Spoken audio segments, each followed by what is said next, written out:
Good evening. Welcome to the December 10th edition of the Downers Grove Village Council meeting. As is our practice, we'll begin with the Pledge of Allegiance. I pledge allegiance to the flag of the United States of America and to the republic for which it stands, one nation, under God, indivisible, with liberty and justice for all. Rosa, would you please call the roll? Mayor Barnett, Here. Commissioner Jose, Here. Commissioner Sadowski Fugit, Here. Commissioner Gilmartin, Here. Commissioner Glover, Here. Commissioner Tully, Here. Commissioner Davenport. Here. Great to see everybody. Welcome. Item 3 on our agenda, minutes of previous council meetings. Is there a motion? Mayor, I move that the council adopt the December 3rd, 2024 minutes as presented. Second. Any comments or questions from the council? Rosa, please call the roll. Commissioner Jose, Aye. Commissioner Sadowski Fugit, Aye. Commissioner Davenport, Aye. Commissioner Tully, Aye. Commissioner Glover, Aye. Commissioner Gilmartin, Aye. Mayor Barnett. Aye, that passes unanimously. Item 4 on our agenda tonight is a public hearing. We have a public hearing, which is part of the process when properties are annexed into the village. So we'll begin by calling this public hearing to order. This will be called for the village council to consider the proposed annexation of property located at 5819 Belmont Road. Notice of this hearing was published in the Daily Herald, November 22nd, 2024. So I'll summarize the procedures that will follow for tonight's hearing. First, I'll ask village staff to summarize the annexation agreements and identify the property involved. The village council will thereafter have an opportunity to ask questions or make comments. Members of the public will then be offered an opportunity to ask a question or make a comment regarding the petition. Statements may be presented for the record, either written or oral, and any petitions or other documents or information relevant to this public hearing may be submitted at this time. Thereafter, we will adjourn the hearing. At this hearing, witnesses will not be sworn, and a verbatim written transcript of the statements or testimony given will not be prepared. However, a recording of the proceedings will be made on village equipment and retained until minutes of the hearing have been prepared and approved by the village council. The proposed agreement will be placed on public file, and if authorized by the village council, approval scheduled for a future active agenda. With that, Dave, over to you. Well, like last week, our staff presentation may be a little shorter than the intro, and here to give that brief introduction is our Community Development Director, Stan Popovich. Thank you, Manager Fielman. Good evening, Mayor and council members. This, as you said, is an annexation agreement for the property at 5819 Belmont Road. The property is located on the western side of the village's planning boundary. Within our boundary, it is in unincorporated Downers Grove. The 66-foot wide lot is just a little bit north of 59th Street on the east side of Belmont Road. The applicant wishes to construct a new single-family house. Permitting process goes through the county, but they are requesting village water, so that does require an annexation agreement. So once they would become contiguous, the village could annex them in. That concludes my brief presentation. I'm happy to answer any questions for the mayor and the council. Thank you, Mayor. Thank you, Stan. Any comments or questions from the council? Chris, please. Thank you. Just one. Does the zoning change at all during this annexation, or is there any opportunity to change zoning here? So right now it's in county zoning. Yep. If it were to be annexed in, it would come in automatically as an R1, Okay. single family detached. That's the most restrictive zoning classification. And if the petitioner wished to, or the property owner at that time wished to rezone, they would go through that process at that time. Okay. Perfect. Thank you. Anyone else? Comments or questions? Any comments or questions from the audience on this item? Okay, hearing none, we will call this hearing adjourned. Thank you all. Item 5 is the public comments portion of our meeting. This is the portion of the meeting where we take public comments on items not on tonight's agenda. A few reminders before we get started on this portion of the meeting. There will be several additional opportunities this evening to comment during the meeting. This first portion, titled Public Comments, is for items not on tonight's agenda. There will be additional opportunities for public comment at each agenda item, each active and first reading agenda item. Please remember, these council meetings are not open debates. This is a council meeting that is open to the public. It is not a meeting of the public. While we seldom, if ever, cut people off, we do expect people to respect the time limit to allow everyone here this evening an opportunity to address the council. If you plan to speak, please keep the following in mind when you come to the podium. Please state your name for the record.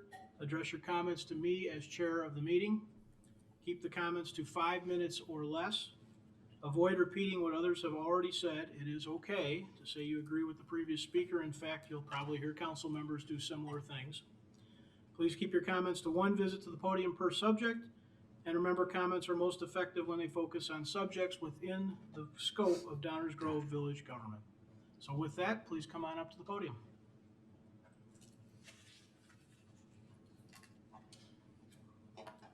Hello, my name is Paul Drabick.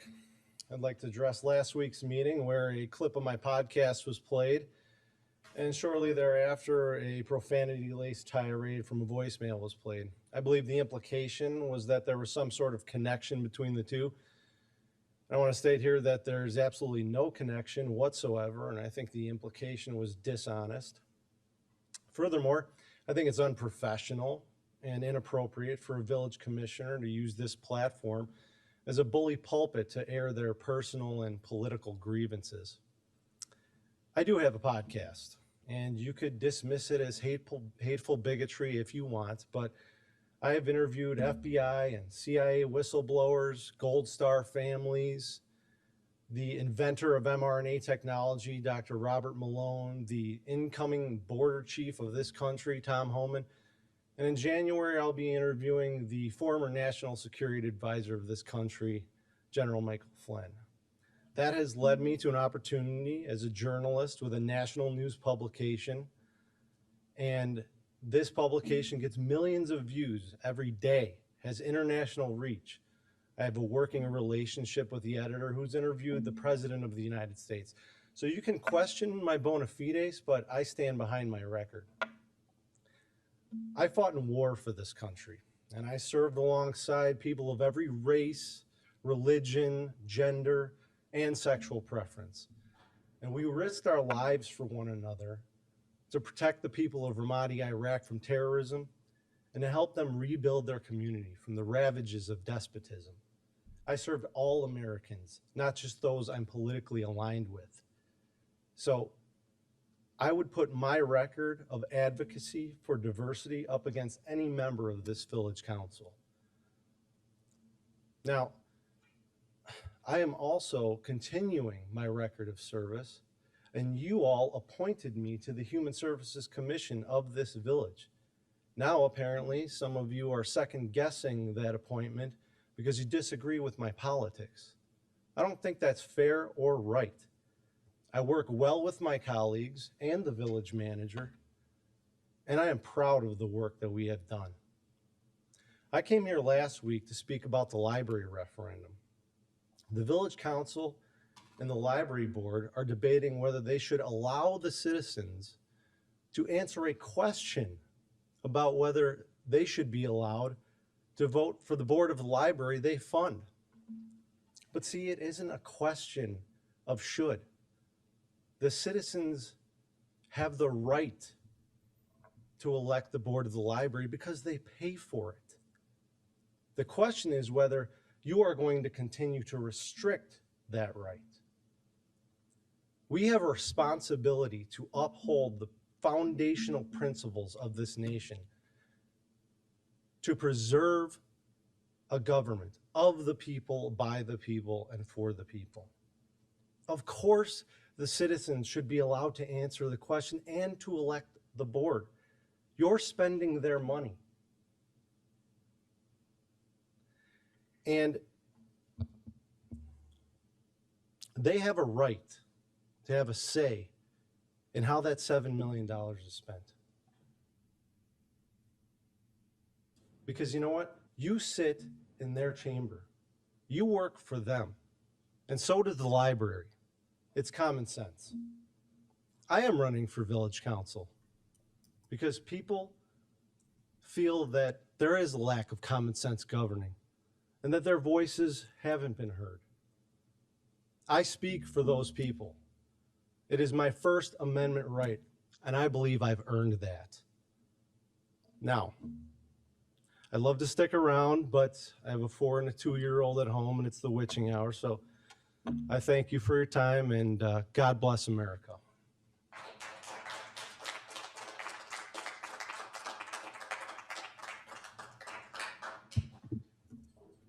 Eileen Briner, resident.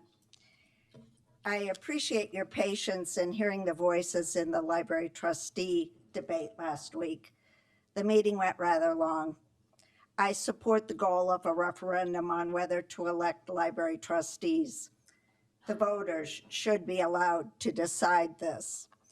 I was, however, dismayed by Councilwoman Fugit's rant on December 3rd that had nothing to do with the question of electing or appointing library trustees.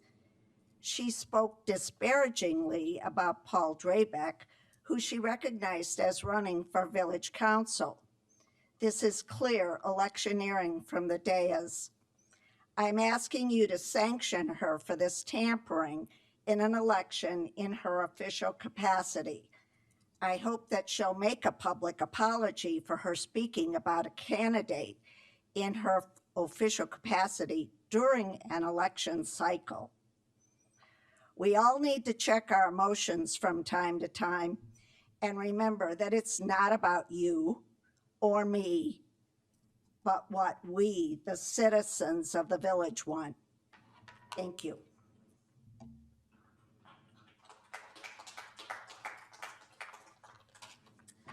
Good evening, Kylie Spahn, 20-year resident of Downers Grove. Last Tuesday's council meeting regarding the proposed elected library board referendum question was quite interesting and left me searching for answers as to why 4 members of council want to lob a proverbial rocket into the library board and our beloved library. I was greatly perplexed by the lack of substance, facts, data, even transparency from the members of council who support this referendum question. Commissioner Davenport's motion on November 19 worded the proposed question as follows, and I quote, "Shall the Downers Grove Public Library become an independent unit of government with its own levy and a separately elected library board of trustees chosen by and directly accountable to residents of the community?" Yet at the December 3rd meeting, the language was changed to, and I quote, "Shall the trustees of the Downers Grove Public Library be elected rather than appointed?" End quote. Can Commissioner Davenport please explain why he changed the language of the proposed question? When was this change submitted? Whose idea was it to change the language of Commissioner Davenport's question? And who is actually writing the proposed referendum questions? Commissioner Davenport also stated that it has to happen. Can you please explain to me why an elected library board has to happen? What are the specific reasons and supporting data to warrant such a change? Commissioner Glover stated that there are pros and cons to an elected library board. I would greatly appreciate it if you could please elaborate with specific details what those pros and cons are.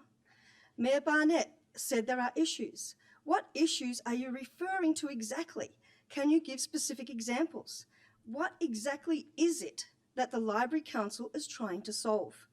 Mayor Barnett has also stated that for 2 decades, people have been asking why residents do not elect a library board. Can you back up this statement with data or email evidence? Are the ones wanting an elected board the same 6 people back there who constantly harass the library board? Can you provide comparative data of how many have asked for an elected library board versus those who support the library, the board and staff? Where is the proof that verifies your decade's claim? I'd like to thank Commissioner Gilmartin for being prepared, for asking village staff questions, for seeking answers, and for being transparent. Thank you. I'd also like to thank Commissioner Jose for his steady hand approach to start the discussion without ramming the referendum question through haphazardly. Thank you. The Village Council discussed and debated video gaming for 2 years, before it was placed as a non-binding referendum question. Why isn't such due diligence, public engagement, data and transparency being taken with this proposition to create an elected library board? Video gaming would have impacted a very small percentage of residents in Downers Grove. An elected library board will impact every single member of our community. So what's the rush to put this on April's ballot? The optics sure are nefarious. Finally, I would like to thank Commissioner Sadowski-Fugit for her statement. It takes a lot of courage and guts to stand up for what is right and to speak out against hate and bullying. I was extremely disappointed in the lack of leadership from our mayor when he tried to silence her. Even more disappointed when he did not condemn the vile and hateful emails and voice messages that Commissioner Sadowski-Fugit receives. Addressing all the men on council tonight, how many police reports have you filed in the last 6 months, 12 months, during your term for threats made against you as a village commissioner? How many times have you been threatened by social media, a podcast, email or voicemail with rape? Yes, rape. Go to X and look at 2 of these posts at the back here people are here. Or violent physical harm. There was a post threatening her to beat her with a baseball bat. How many profane emails and voice messages have you received? My guess is that you haven't received any. So why is it okay for Commissioner Sadowski-Fugit, an elected official, a very well-respected member of our community and your colleague, to be subjected to such horrible threats and verbiage? Commissioner Tully got bent out of shape when I called out his shady Jarvis nomination. I did so politely and with facts. Commissioner Tully, you can wax poetic about misinformation and the fact that your constituents do not trust you when you have to endure the relentless attacks and threats to you and your family's safety. No member of our village council, our library board, our school boards, and our community should have to receive and endure such threats to their safety. I ask the village council to call out these hateful attacks. I ask for leadership to strongly and vehemently condemn threats of violence against our community. For over 130 years, Downers Grove Library has operated as an appointed board under the village of Downers Grove. It is nationally acclaimed and ranked in the top 10 libraries in the nation. It is an award-winning 5-star library that serves every single member of our community, regardless of race, gender, economic status, or religion. What exactly is the library board and the staff doing that is so very wrong that you wish to politicize the Board of Trustees? Is this really about making the library better, or a political agenda focused on controlling programming, book censorship, and who can actually use the library? Thank you.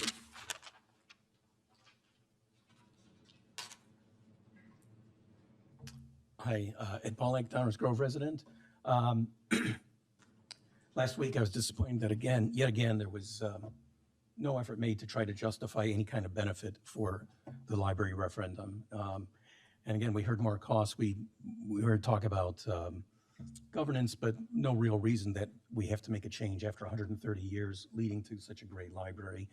On a positive note, though, one thing I was very heartened to hear was even the people trying to rush this through said that they support the library, they agree that it's a great library, want to help the library, and after not speaking with the library board, agree that they will start meeting with the library board and working out some of these differences. So I know it's not on the agenda, but when the council members give their reports, I'd be very interested in hearing the meetings that you had, because I know the time is short, so I'm sure you've probably already had a few meetings with them and hear what you discussed. Thank you.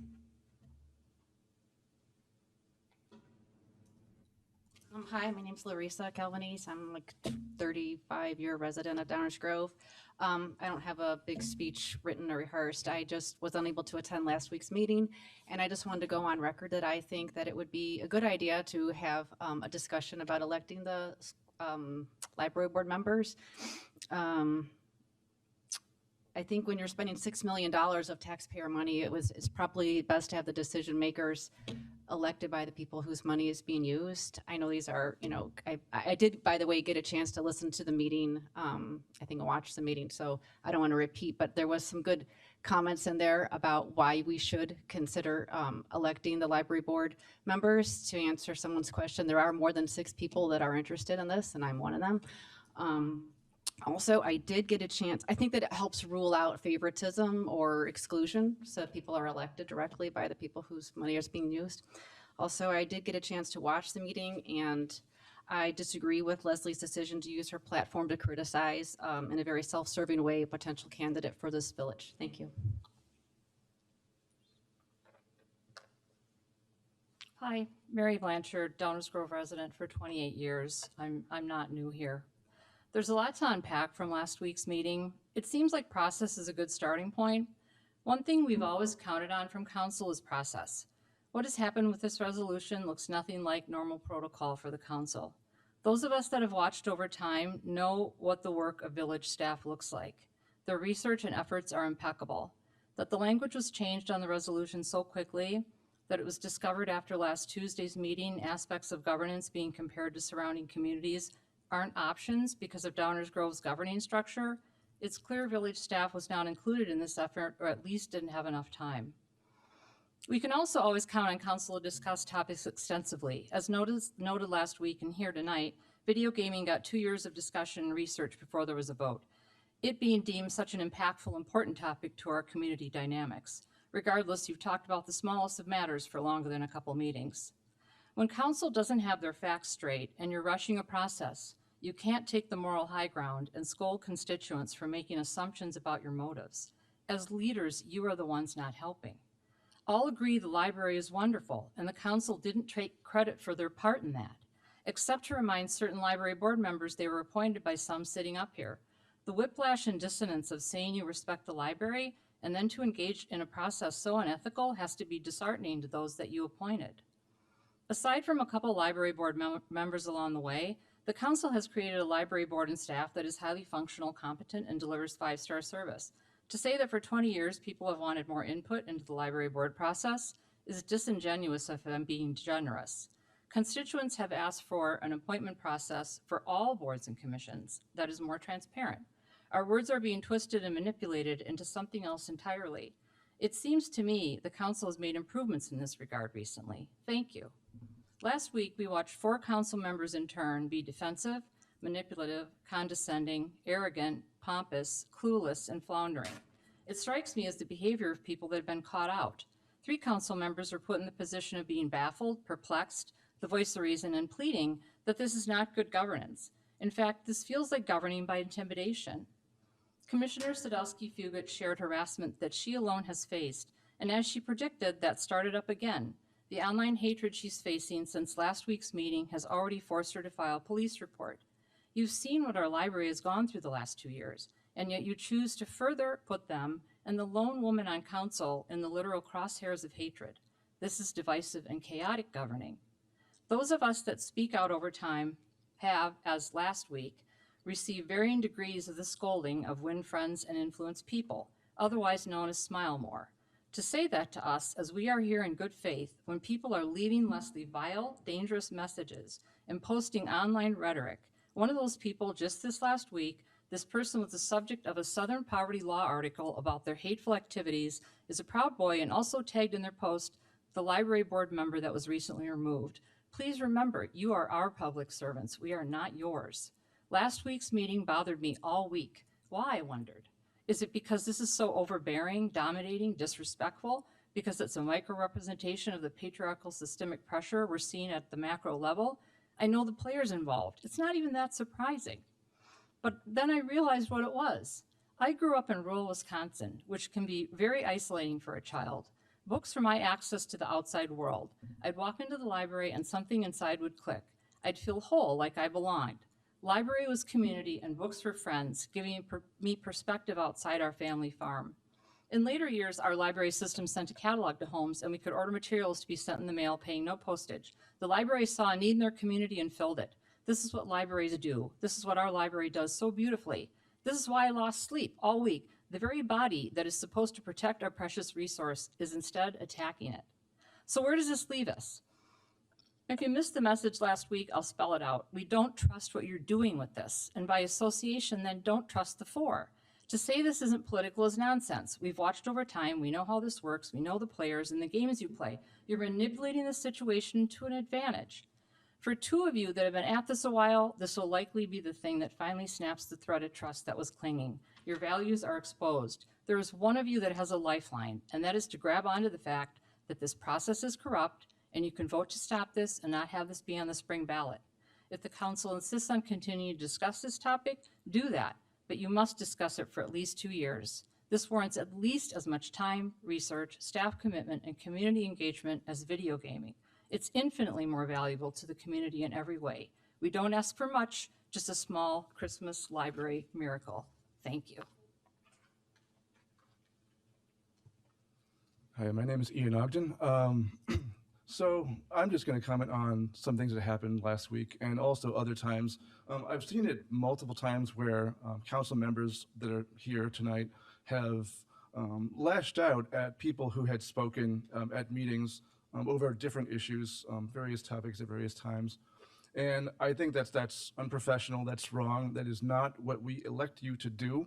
And frankly, it needs to change. There are proper avenues by which you can voice concern. We have law enforcement. That's what their job is when when people are threatening you. But the other thing too is this is public office. Anybody who's paid attention to politics in the last, I don't know, several decades can see that politics is dangerous. If you put yourself out there in public, you're going to get some sort of blowback for whatever you do. I mean, whatever side you're on, there will be blowback. There will be people who are disappointed with that. But the thing is that there's a proper way to address that, and that's what I'd like to see more of. I'd like to see more of people addressing this in the correct way, in a professional way, in a way that unifies the community and makes us all feel supportive of you and kind of, keeps things in a better place. So, thank you.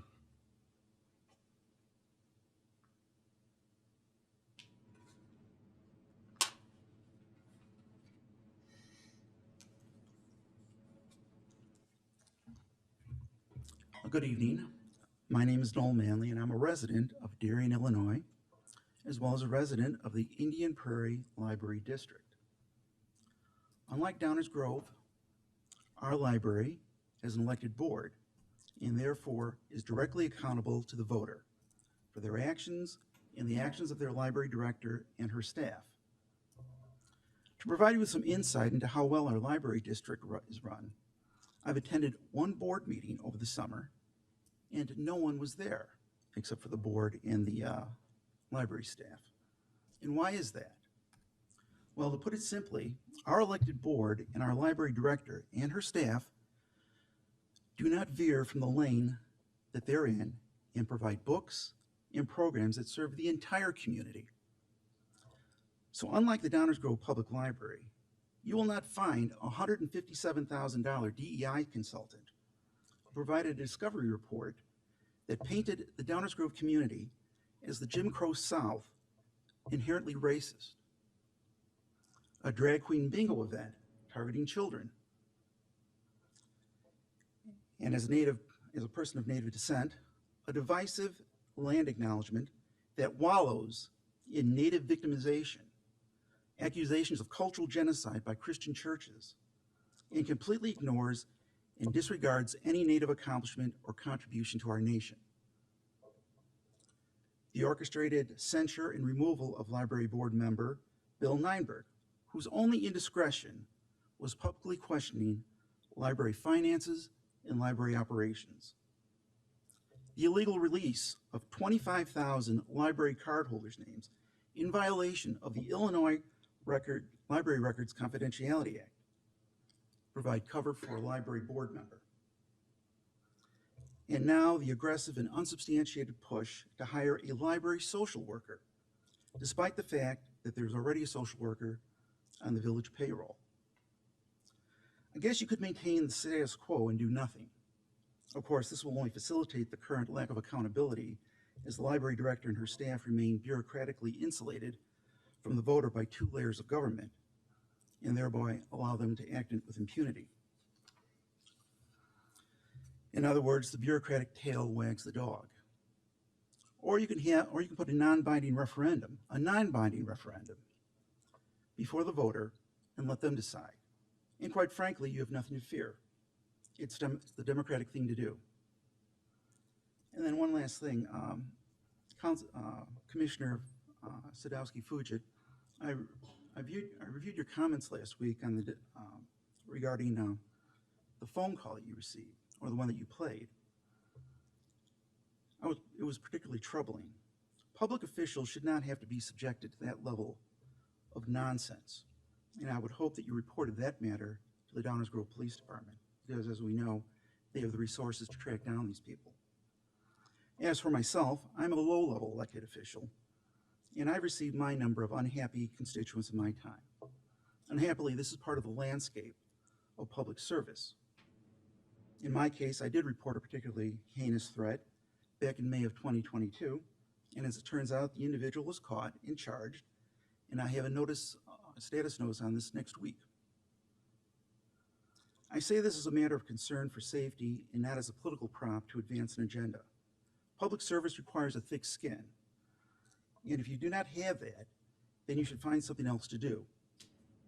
Also, you'll note that Illinois compiled statutes section 725, section 5, makes threats to public officials a class 3 felony in the first offense and a class 2 felony on a second.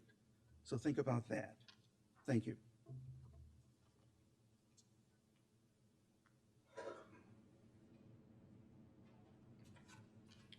Anyone else? Comments not on tonight, on subjects not on tonight's agenda? Okay, we will continue. Mayor. Yes, One I'm more. sorry. Sorry, Janet, didn't see you. Janet Whittingham. I'd like to suggest to the council that folks from Darien and elsewhere have every right to their opinions, have every right to speak, have every right to share their views, and they're welcome to. But I would also suggest to you that in terms of your decision-making, those views are irrelevant. They are not citizens of Downers Grove. They are not taxpayers here. They are not property owners or property taxpayers. So I think you should take your cues from the folks that you represent within the confines of Downers Grove. I also am going to quickly address a portion of tonight's discussion, but I want to single it out. It's not separately on the agenda, so I'll take a moment I want to talk about the last week's council meeting when Mayor Barnett identified 3 main drivers that bring people into our village: the library, Main Street train station, and the post office. And I would suggest that outdoor dining, entertainment venues, and so forth that are part of the streetscape conversation certainly aren't on the top 3. The library lot is always full, and you've been told many times that the insufficient parking discourages residents from using the library and taking advantage of programs and offerings. The second of the 3 primary draws to downtown is the train station, and your expanded public concept space concepts destroy the main purpose and function of the station. That's commuter services. What happened to the architectural principle that form should follow function? A few of you commute to Chicago for work. I don't think any of you use the drop-off drives. This preferred plan eliminated the drop-off circular drives. The few parking spaces that remain are on the street. And I wonder, have you seen activity at the station in these drop-off locations from 6 to 9 in the morning or 4 to 7 in the afternoon on working days? Today, this afternoon, the drop-off drive on Burlington was totally full. The circular drives are heavily used.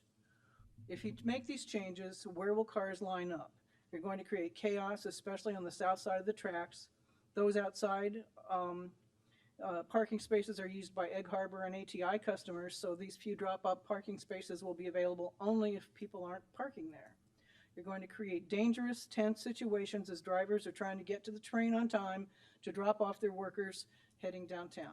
Traffic doesn't just line up in these spots. They weave in and out as commuters come and go. Some have suitcases and luggage, some don't. Think about how hard it is to get in and out of a drop-off and pick-up zone at the airport. It's a drive-up just like the straight lines you're asking for here. This will create a greater hazard to the Washington Street Railroad crossing as traffic backs up along Burlington worse than happens on any Saturday market day. It'll get worse as Lot 2 residents become, the Lot 2 residences become occupied, and impossible drop-off situations will exacerbate it further. I do have a suggestion and recommendation for you. As Ms. Greco has suggested, you should do a test run. Starting January, for the next 4 months, block off the circular drives now and make people drop off and pick up in the spaces that you provided and show on your plans. You can use the barricades from the outdoor dining spaces that'll be removed for the winter. See what happens. See how the snow affects these drop-off spaces. See what the residents and commuters say. Members of the Historic Preservation Commission the other night, by the way, thought this was a good idea, and I believe your consultants think it's a good idea too. The train station should serve its primary function first. You want to make it into a gathering and event venue. Instead, take a test run here too. There are benches there now. Nobody uses them during the week except maybe the handful of unhoused folks who shelter at the station. I don't see them used on the weekends. But if you want to put in tables and chairs and hold events there now, nothing is stopping you. Try it out. How much use do you think there will be in the winter? And for that, you will totally upend the lives of commuters who use and depend on those drop-offs and access to this station in exchange for some unidentified appeal for a few days a year during good weather. You should test it out before you make permanent changes and spend hundreds of thousands of taxpayer dollars. By the way, there is a commonly held perception out there that the council will not vote to implement any of these streetscape changes before a traffic and parking study is conducted to show what effect these changes will have on how these locations are used. Folks will be surprised when construction starts without that information and the traffic parking interference becomes apparent. So I'd urge you to be cautious. Thank you.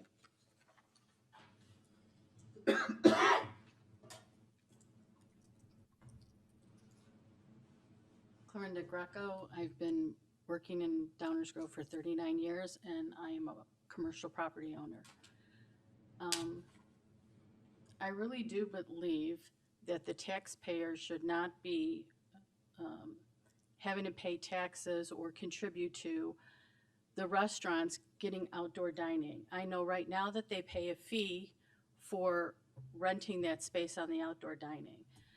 I believe that not only should they continue to pay the fee if they do get outdoor dining, increased sidewalks, but the property owner of that building should forever have to pay an assessment for removing those parking spaces and constructing parking or bigger sidewalks so that people can have outdoor dining, which increases their square footage of their place, because everybody pays property tax on their square footage of their building. So if you're going to take 2 parking spots away or 3 parking spots away from the people of Downers Grove so the restaurants could have outdoor dining, and it's permanent cement, then there should be some kind of lease agreement or some kind of agreement with the village and the property owner of that building that they have to pay like an HOA fee above and beyond what they're paying right now. Also, if we do the temporary outdoor dining, I think that restaurant owners should have to pay for that, and somehow that particular outdoor dining piece of equipment that's going to bring the sidewalk level with the so they don't have to step down on the curb should be marked so that that particular restaurant is responsible for the treatment of that apparatus that they're going to use, because you know some people don't really take care of stuff that doesn't belong to them, and then when we return it to them next season they're going to say, well, this is broken, that's broke. Well, that's how you gave it to us, so now you have to repurchase it because we provided it for you. And if certain restaurants are paying $5,000, then maybe they should be paying $7,000. Whatever little pittance that they're playing right now to get that extra square footage to their business for however months is out there shouldn't be on the taxpayer. And I know you say that we don't have a parking issue, but we do have a parking issue. We also have a semi and truck issue of deliveries to these restaurants. So as I left my business today, 3 more semis, 1 parked illegally, which I took pictures of, parked illegally against the flow of traffic on the wrong side of the street, dropping off to these restaurants. They disrupt people trying to come into town, not knowing how to get around when the streets are closed. So I think we need to address that issue also before you alleviate more parking spots.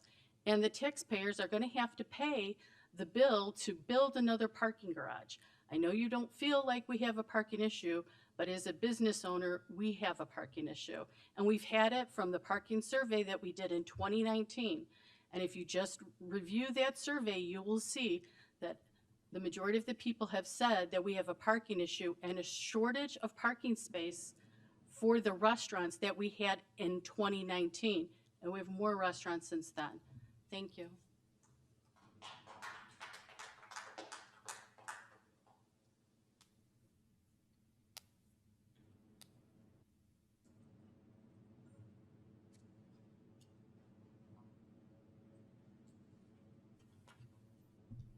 Okay. Last call. Continue with the meeting.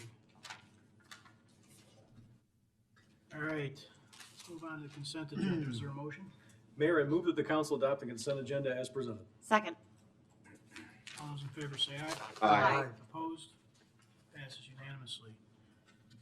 Item 7, this is our active agenda. This is the portion of the meeting where we take up items on which we plan to take action tonight. That means these are items which we have discussed at least once before, sometimes multiple times prior. But these are items on which we do plan to take some action tonight. Is there a motion concerning a PUD? Mayor, I move to adopt an ordinance approving an amendment to Plan Unit Development Number 66 to permit construction of a 138 residential unit apartment building as presented. Second. Just as a kind of a housekeeping meeting management thing, there are 3 items here in a row on our agenda tonight. Ordinance 2024-105, 68, 67, and 81. They are all related to what's commonly referred to as Lot 2. And so I'd like it if we could, if there are any audience comments, if we could take them all as we consider this first element of this conversation. So with that, are there any audience comments relating to Planned Unit Development Number 66, more commonly known as Lot 2?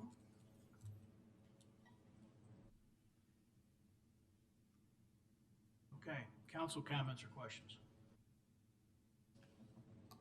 None. All right, Rosa, would you please call the roll? Commissioner Sadowski-Fugit, Aye. Commissioner Gilmartin, Aye. Commissioner Davenport, Aye. Commissioner Tully, Aye. Commissioner Glover, Aye. Commissioner Jose, Aye. Mayor Barnett. Aye. That passes unanimously. Is there a motion concerning a special use? Mayor, I move to adopt an ordinance authorizing a special use for 750 Curtis Street, 902 Maple Avenue, to permit construction of a 138 residential unit apartment building as presented. Second. Any council comments or questions on this one? That was a mistake. Just 750 Curtis. It's all good. Rosa, please call the roll. Commissioner Sadowski-Fugit, Aye. Commissioner Gilmartin, Aye. Commissioner Davenport, Aye. Commissioner Tully, Aye.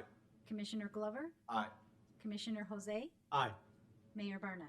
Aye. That passes unanimously. Is there a motion concerning a redevelopment agreement? Mayor, I move to adopt an ordinance approving a redevelopment and land purchase agreement between the Village of Downers Grove and LCI Development Partners LLC as presented. Second. Any comments or questions from the council? Greg? Thank you, Mayor.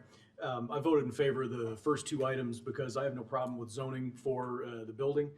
I think this is the right development in the right spot. My issue is with LCI Development Partners and their decision not to use Leopardo Construction as their general contractor, and more specifically to use at least some non-union labor on the project. I think it's the wrong call, and I don't want to be a part of it, so I'm not going to vote for it. Thank you, Mayor. Thank you. Any other comments or questions from council? Rosa, please call the roll. Commissioner Sadowski-Fugit, Aye. Commissioner Gilmartin, Aye.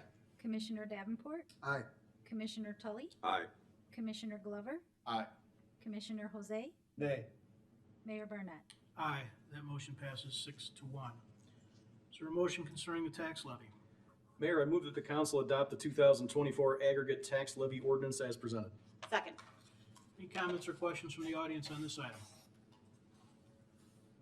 Council comments or questions? Rosa, please call the roll. Commissioner Jose? Aye. Commissioner Sadowski Fugit? Aye. Commissioner Davenport? Aye. Commissioner Tully? Aye. Commissioner Glover? Aye. Commissioner Gilmartin? Aye. Mayor Barnett? Aye. That passes unanimously. Is there an ordinance concerning levying of taxes? Mayor, I move that the council adopt an ordinance for the levying of taxes for Special Service Area Number 6, commencing on the first day of January 2024 and ending on the 31st day of December 2024 as presented. Second. Any audience comments or questions on this item?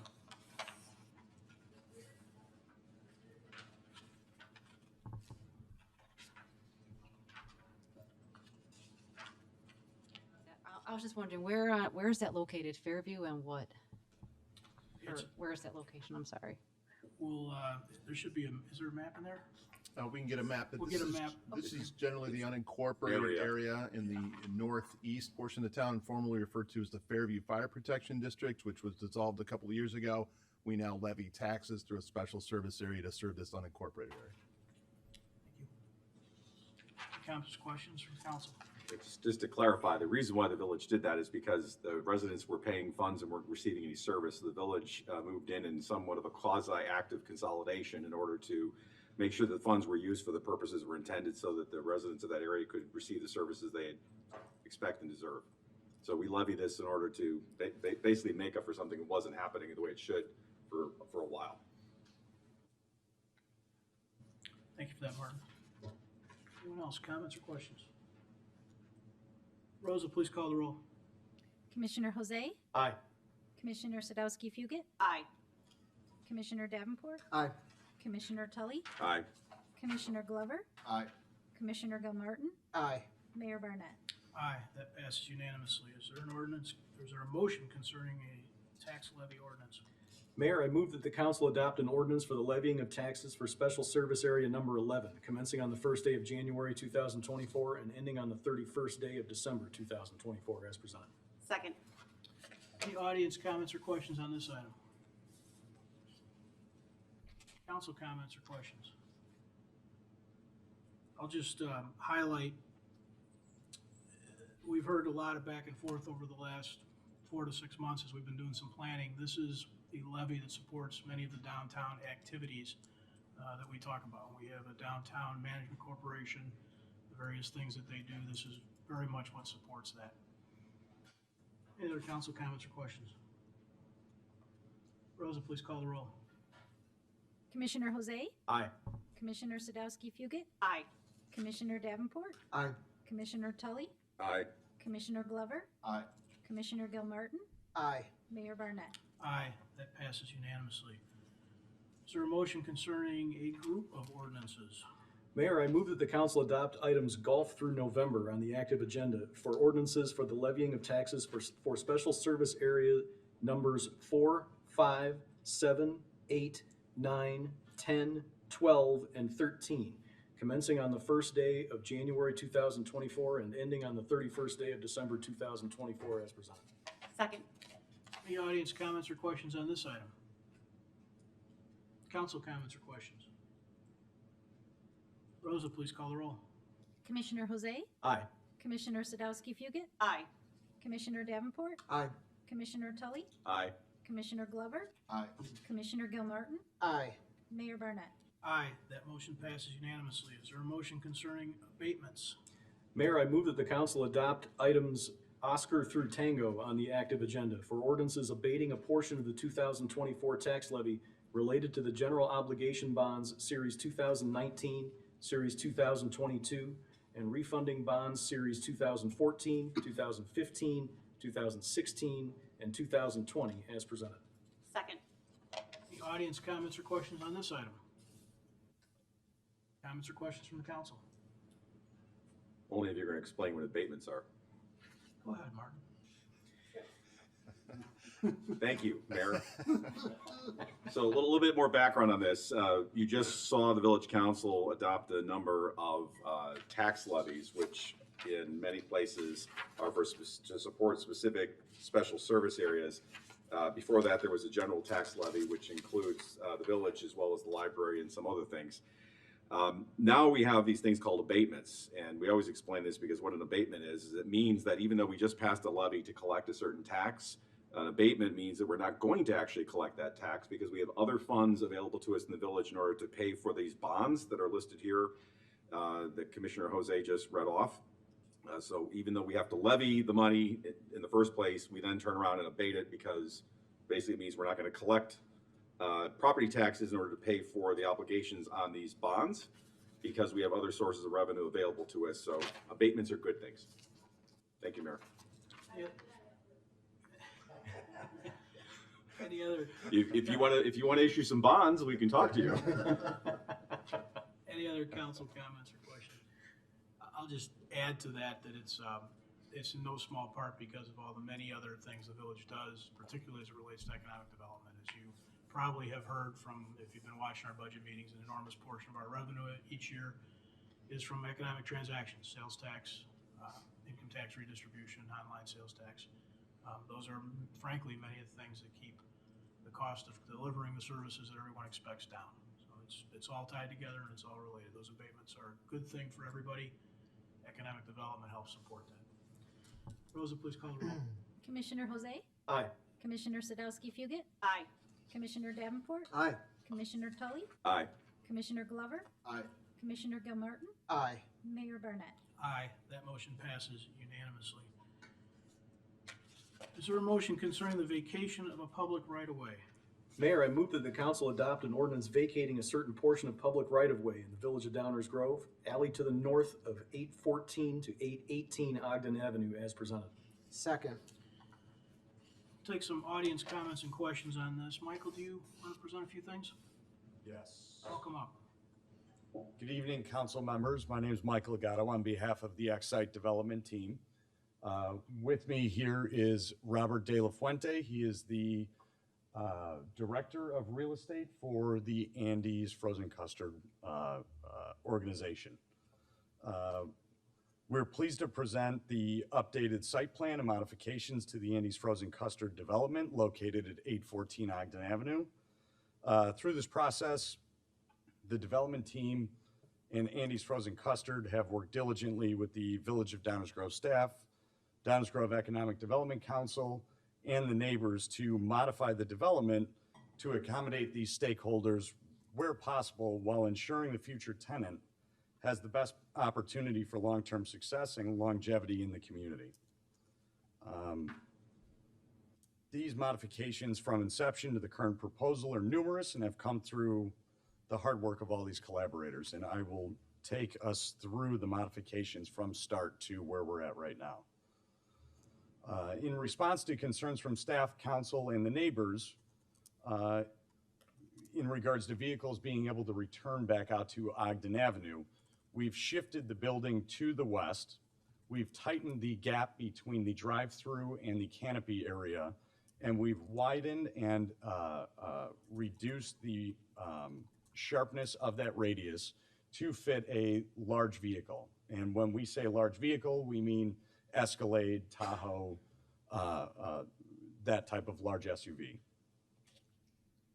In response to staff, council, and the neighbors, we've increased the landscaping as requested along the northern and northwestern boundary lines. In response to the neighbors to the north concerns about the existing boundary landscaping that is currently screening the project from those neighbors to the north and those neighbors to the north from Ogden Avenue, as requested, we are maintaining and keeping those boundary trees and landscaping in place.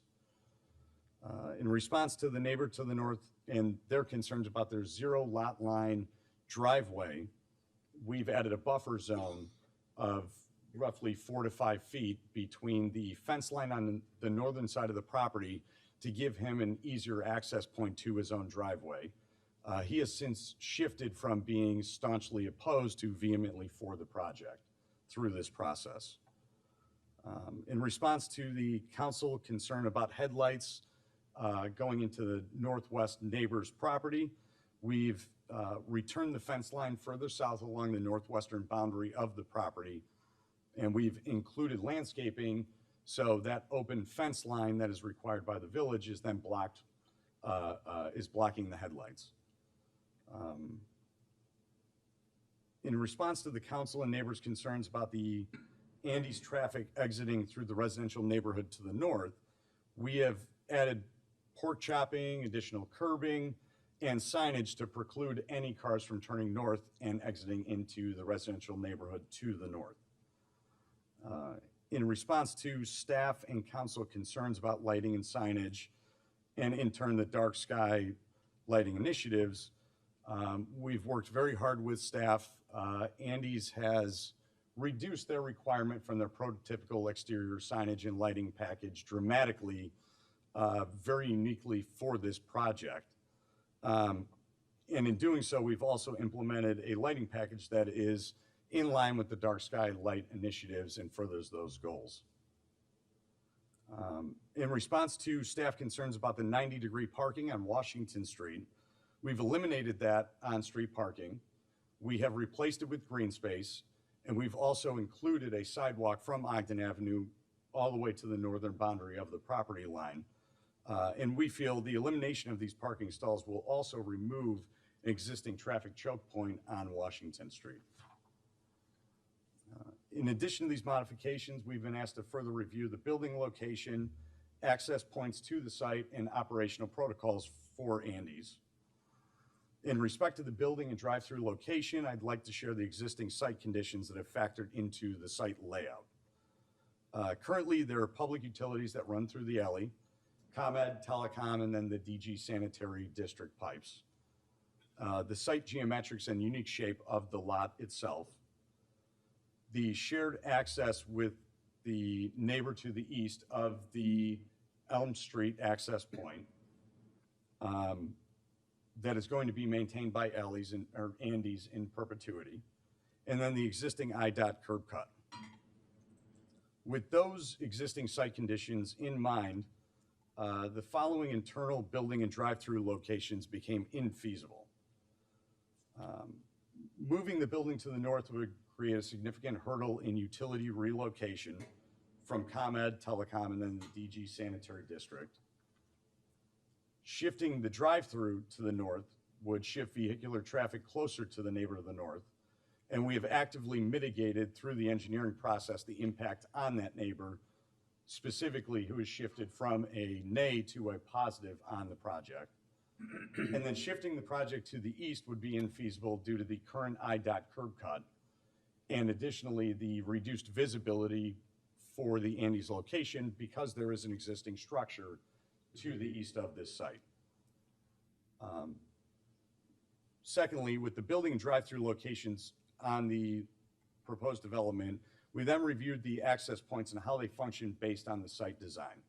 Through that effort, we have found the following to be true. The Elm Street access point cannot be closed due to the easement for the contiguous property owner to the east. Elm Street is considered a shared access point for both the Andes site and the 800 Ogden Avenue building. And then in addition to that, Andes has reviewed with their consultants the site on a comprehensive basis and has a need for two legally dedicated access points, Washington and Ogden. If Elm and Ogden were the only two access points, this would create an awkward feeling of detachment from the site because the Elm Street access point would be behind a building. In addition to that, that Elm Street corridor on the western side has 90-degree parking on it, so visibility, it would just feel awkward and probably cause confusion overall to people and patrons. With respect to the operational protocol of Andes, Andes takes the local ordinances, laws, specifically in respect to curfew seriously, and will not aid or abet anyone in the pursuit of the contrary. In closing, as a lifelong resident of Downers Grove, I met my wife at Downers Grove North. I'm currently raising the 4th generation of Gattos in Orchard Brook. If I didn't think this project was a net benefit to the community, removing dilapidated structures that have been plagued for nearly 2 decades by vacancy by various states of disrepair and replacing it with a community amenity, I would not be bringing the project forward to the board. In addition to the net benefits, tangible net benefits to the project, I think that over the course of this project, I've gotten to know and understand the Andes team. And I feel that they share the characteristics and the values that are embodied in the Downers Grove community. So much so that without even having a store or a presence locally, they've already started donating to the local school district. I think that they would be a beneficial member to the community going forward. And with that, I'll open up questions if you guys have any. Thank you, Michael. Any questions specifically from the council? Leslie? Yeah, I do appreciate you going through some of those changes that you made, especially with regard to buffer, landscaping, the pork chopping. You know, I know that I've had some conversations with residents. I know there are concerns that perhaps it won't stop everyone, but the goal, I think, is for it to stop enough people that hopefully it will not do harm to the surrounding neighbors. So I do appreciate the increased curb, you know, kind of curbs and pork chopping and potentially rumble strips to prevent that. But one of the questions that I do have that I think is just important in terms of, again, being a good neighbor. You talked a little bit about, you know, the curfew and some of our local regulations. Can you give us just a better idea of the types of conversations or the way that you might be able to work with residents and staff to make sure that we're not, you know, employing 16-year-olds past curfew or encouraging kind of like a hangout spot? How from the Andes perspective, you know, would you consider readjusting your hours, things like that? I think that is a good question. I think that this isn't the only store up and down Ogden Avenue.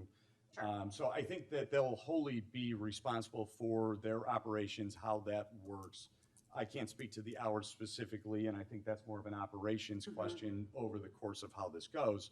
But I think Andes is committed to being a part of the community, and I think running counter to that would be if it became a negative hangout, a negative spot. So I don't think that that is part of their business model. I think they would do everything in their power to mitigate that wholly, and I think their intention to be part of the fabric of the community, they would need to mitigate that in any way possible. Do you have any sense if they have adjusted those hours for, are they standard throughout the region? Have they adjusted it, do you know, based on community? Do you have any sense for that? These are Robert Villafuente with Andes. So they're just our standard hours. And it's critical to our business to maintain those hours. That's where we see the bulk of our sales. So we're not able to change that. And we've got static hours throughout the Chicago market. And it's, to your point, we're not trying to create an attractive place for people to hang out, just to sell good custard. Thanks, Robert. Mike? I'll just say I appreciate the responsiveness and the listening. Fundamentally, I think what I've heard, the biggest concern is traffic in the residential area. There's a lot of these other peripheral things, but foundationally, I think that's been a big concern. And you know, I mean, I really appreciate the curb cut changes, the restrictions of the turning onto Washington and Elm Street, and then just, you know, I wanted to also point out that you know, all of these things are being done in a manner acceptable to the community development director, and you see that repeated several times in the review from staff. And so I bring this up just to say that, and maybe Manager Fieldman might want to say a few words about this, but once this is all done, it's not like we aren't still watching, right? So maybe just past practice, what we typically do in terms of following up and monitoring what's happening. Yeah, we do that. We continue to monitor these sites after approval, usually a couple months after they've begun operation, once they're sort of stabilized operation, to see if there's any issues or concerns related to village purview of control of our streets. So if there are any, if this gets approved and they start operating, we'll monitor that. And if there are any issues related to operations on our village streets, we can report that back out to the village council. Very good. So thank you. I hope we get a chance to welcome Andy's to Downers Grove. Anyone else? Are we just on questions for the petitioner For or Mullen. petition or questions generally? For Michael, we're gonna take some. from the No audience as questions, well. no questions of the petitioner. Any other questions? All right, thank you. Thank you. Do we have any comments from the audience on this?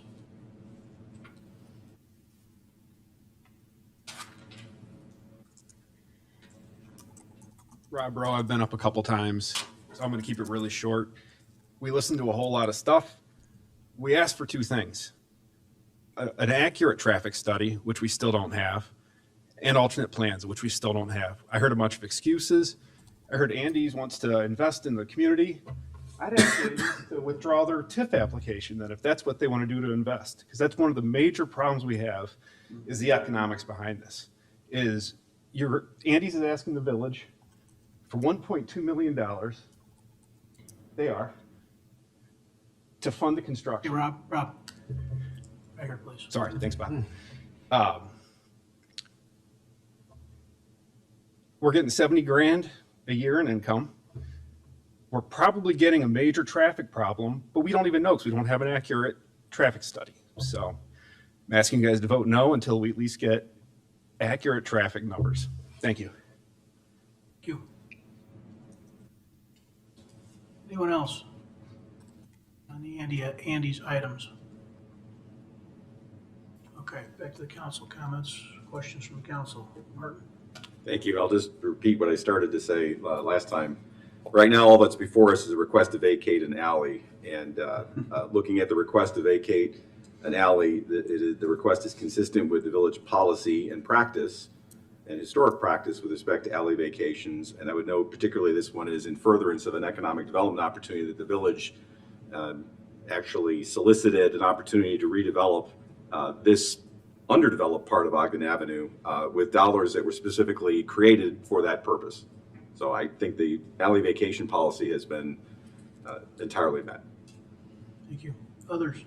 Leslie? Yeah, from that perspective, agreeing with Commissioner Tully that from the alley vacation, it does meet those criteria, especially given kind of some of the issues with utilities. So that I can be supportive of, but may struggle with some of the rest. So I'll just leave it at that. Okay, we'll get to those. Anyone else? Okay, Rosa, please call the roll. Commissioner Jose? Aye. Commissioner Gilmartin? Aye. Commissioner Davenport? Aye. Commissioner Tully? Aye. Commissioner Glover? Aye. Commissioner Sadowski-Fugit? Aye. Mayor Barnett? Aye, that passes unanimously. Is there a motion concerning a rezoning? Mayor, I move that the council adopt an ordinance rezoning certain property located at 814 to 818 Ogden Avenue and 4244 Elm Street as presented. Second. Any comments from the audience on this item? Council comments or questions? Martin? Thank you. So this one is a request to rezone the parcel that was just displayed for everyone's benefit. And the criteria that we're supposed to apply for zoning changes is under 2812-030I of our municipal ordinance. Not to take up all night, but there is no particular single standard that governs this, but issues such as the existing use and zoning of nearby property, the suitability of the subject property for the zone purposes, the length of time the subject property has been vacant as zoned, whether it fits into the community's plans and comprehensive plan for future developments. Those are some of the factors that the village council is to take into account. Applying those standards here, I think they're all met. Once again, I would point out that this is a development that the village was involved with soliciting as part of the overall redevelopment of Ogden Avenue and improvement of Ogden Avenue and use of dollars that are specifically earmarked for redevelopment opportunities on Ogden Avenue. All that being said, I plan to support the zoning changed request. Thank you. Anyone else? Before we go on, I'll just add that last time we talked about this, I indicated that I was opposed to much of it. There are pieces of it I'm still bothered by. But Martin's done a good job of describing some of my logic on these first two, and that is that ultimately, as it relates to vacation of an alley or rezoning on Ogden Avenue as is being requested, those are completely consistent with not only our standards, but also our intended goals for Ogden Avenue. And so I think, as I've considered it since last week and for the weeks prior, I'm kind of segregating those as well, because I think they're important distinctions to make. Rosa, please call the roll. Commissioner Jose? Aye. Commissioner Gilmartin? Aye. Commissioner Davenport? Aye. Commissioner Tully? Aye. Commissioner Glover? Aye. Commissioner Sadowski Fugit? Aye. Mayor Barnett? Aye, that passes unanimously. Is there a motion concerning a special use? Mayor, I move that the council adopt an ordinance authorizing a special use for 814 to 818 Ogden Avenue to permit a side-by-side drive-through as presented. Second. Any audience comments or questions on this? Council comments or questions? Leslie? This is the area where I start to struggle a little bit more. I'm not quite sold on kind of the drive-through, but also the unwillingness to kind of take a look at the Washington Avenue part. So the drive-through and the redevelopment agreement are the two areas where I'm struggling the most with this one from a responsiveness to the residents and council questions perspective. So I will not be supporting this portion of it. Thank you, Mayor. Thank you. Anyone else? Chris? Yeah, thank you, Mayor. I think I'll just use this time to give my comments on the next two, so I don't have to take up too much time here. But first, I do want to say I appreciate the neighbors who have reached out and the concerns that they expressed. It's important to note this development is 500 yards from my own house, so very aware of the location and perhaps some of the potential concerns.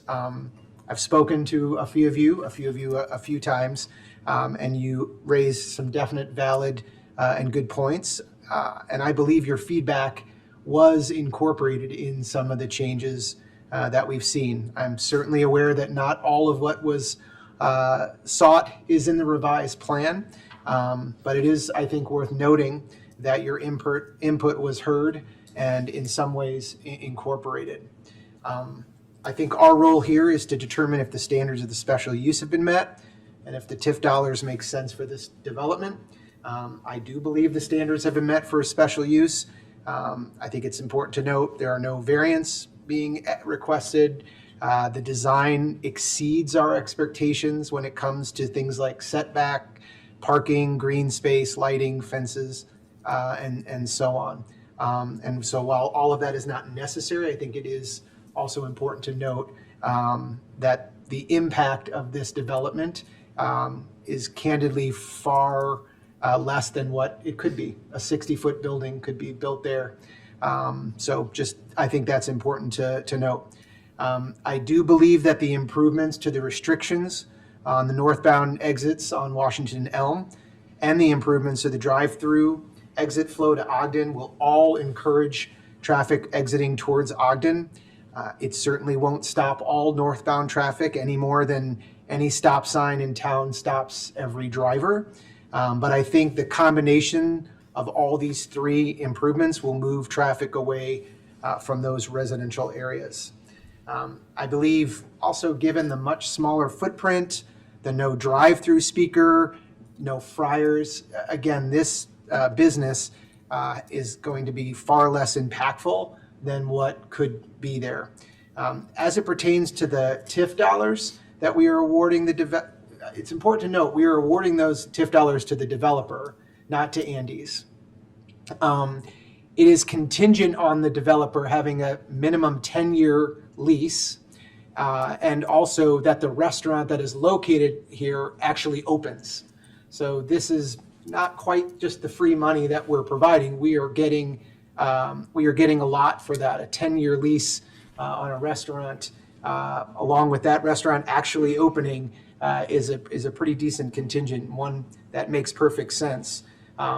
And I think those dollars are being used for exactly what the community has indicated through our comprehensive plan, through our EDC, what we're looking for at this site. It takes this blighted site and it turns it into a valuable and candidly tax-generating asset for our community.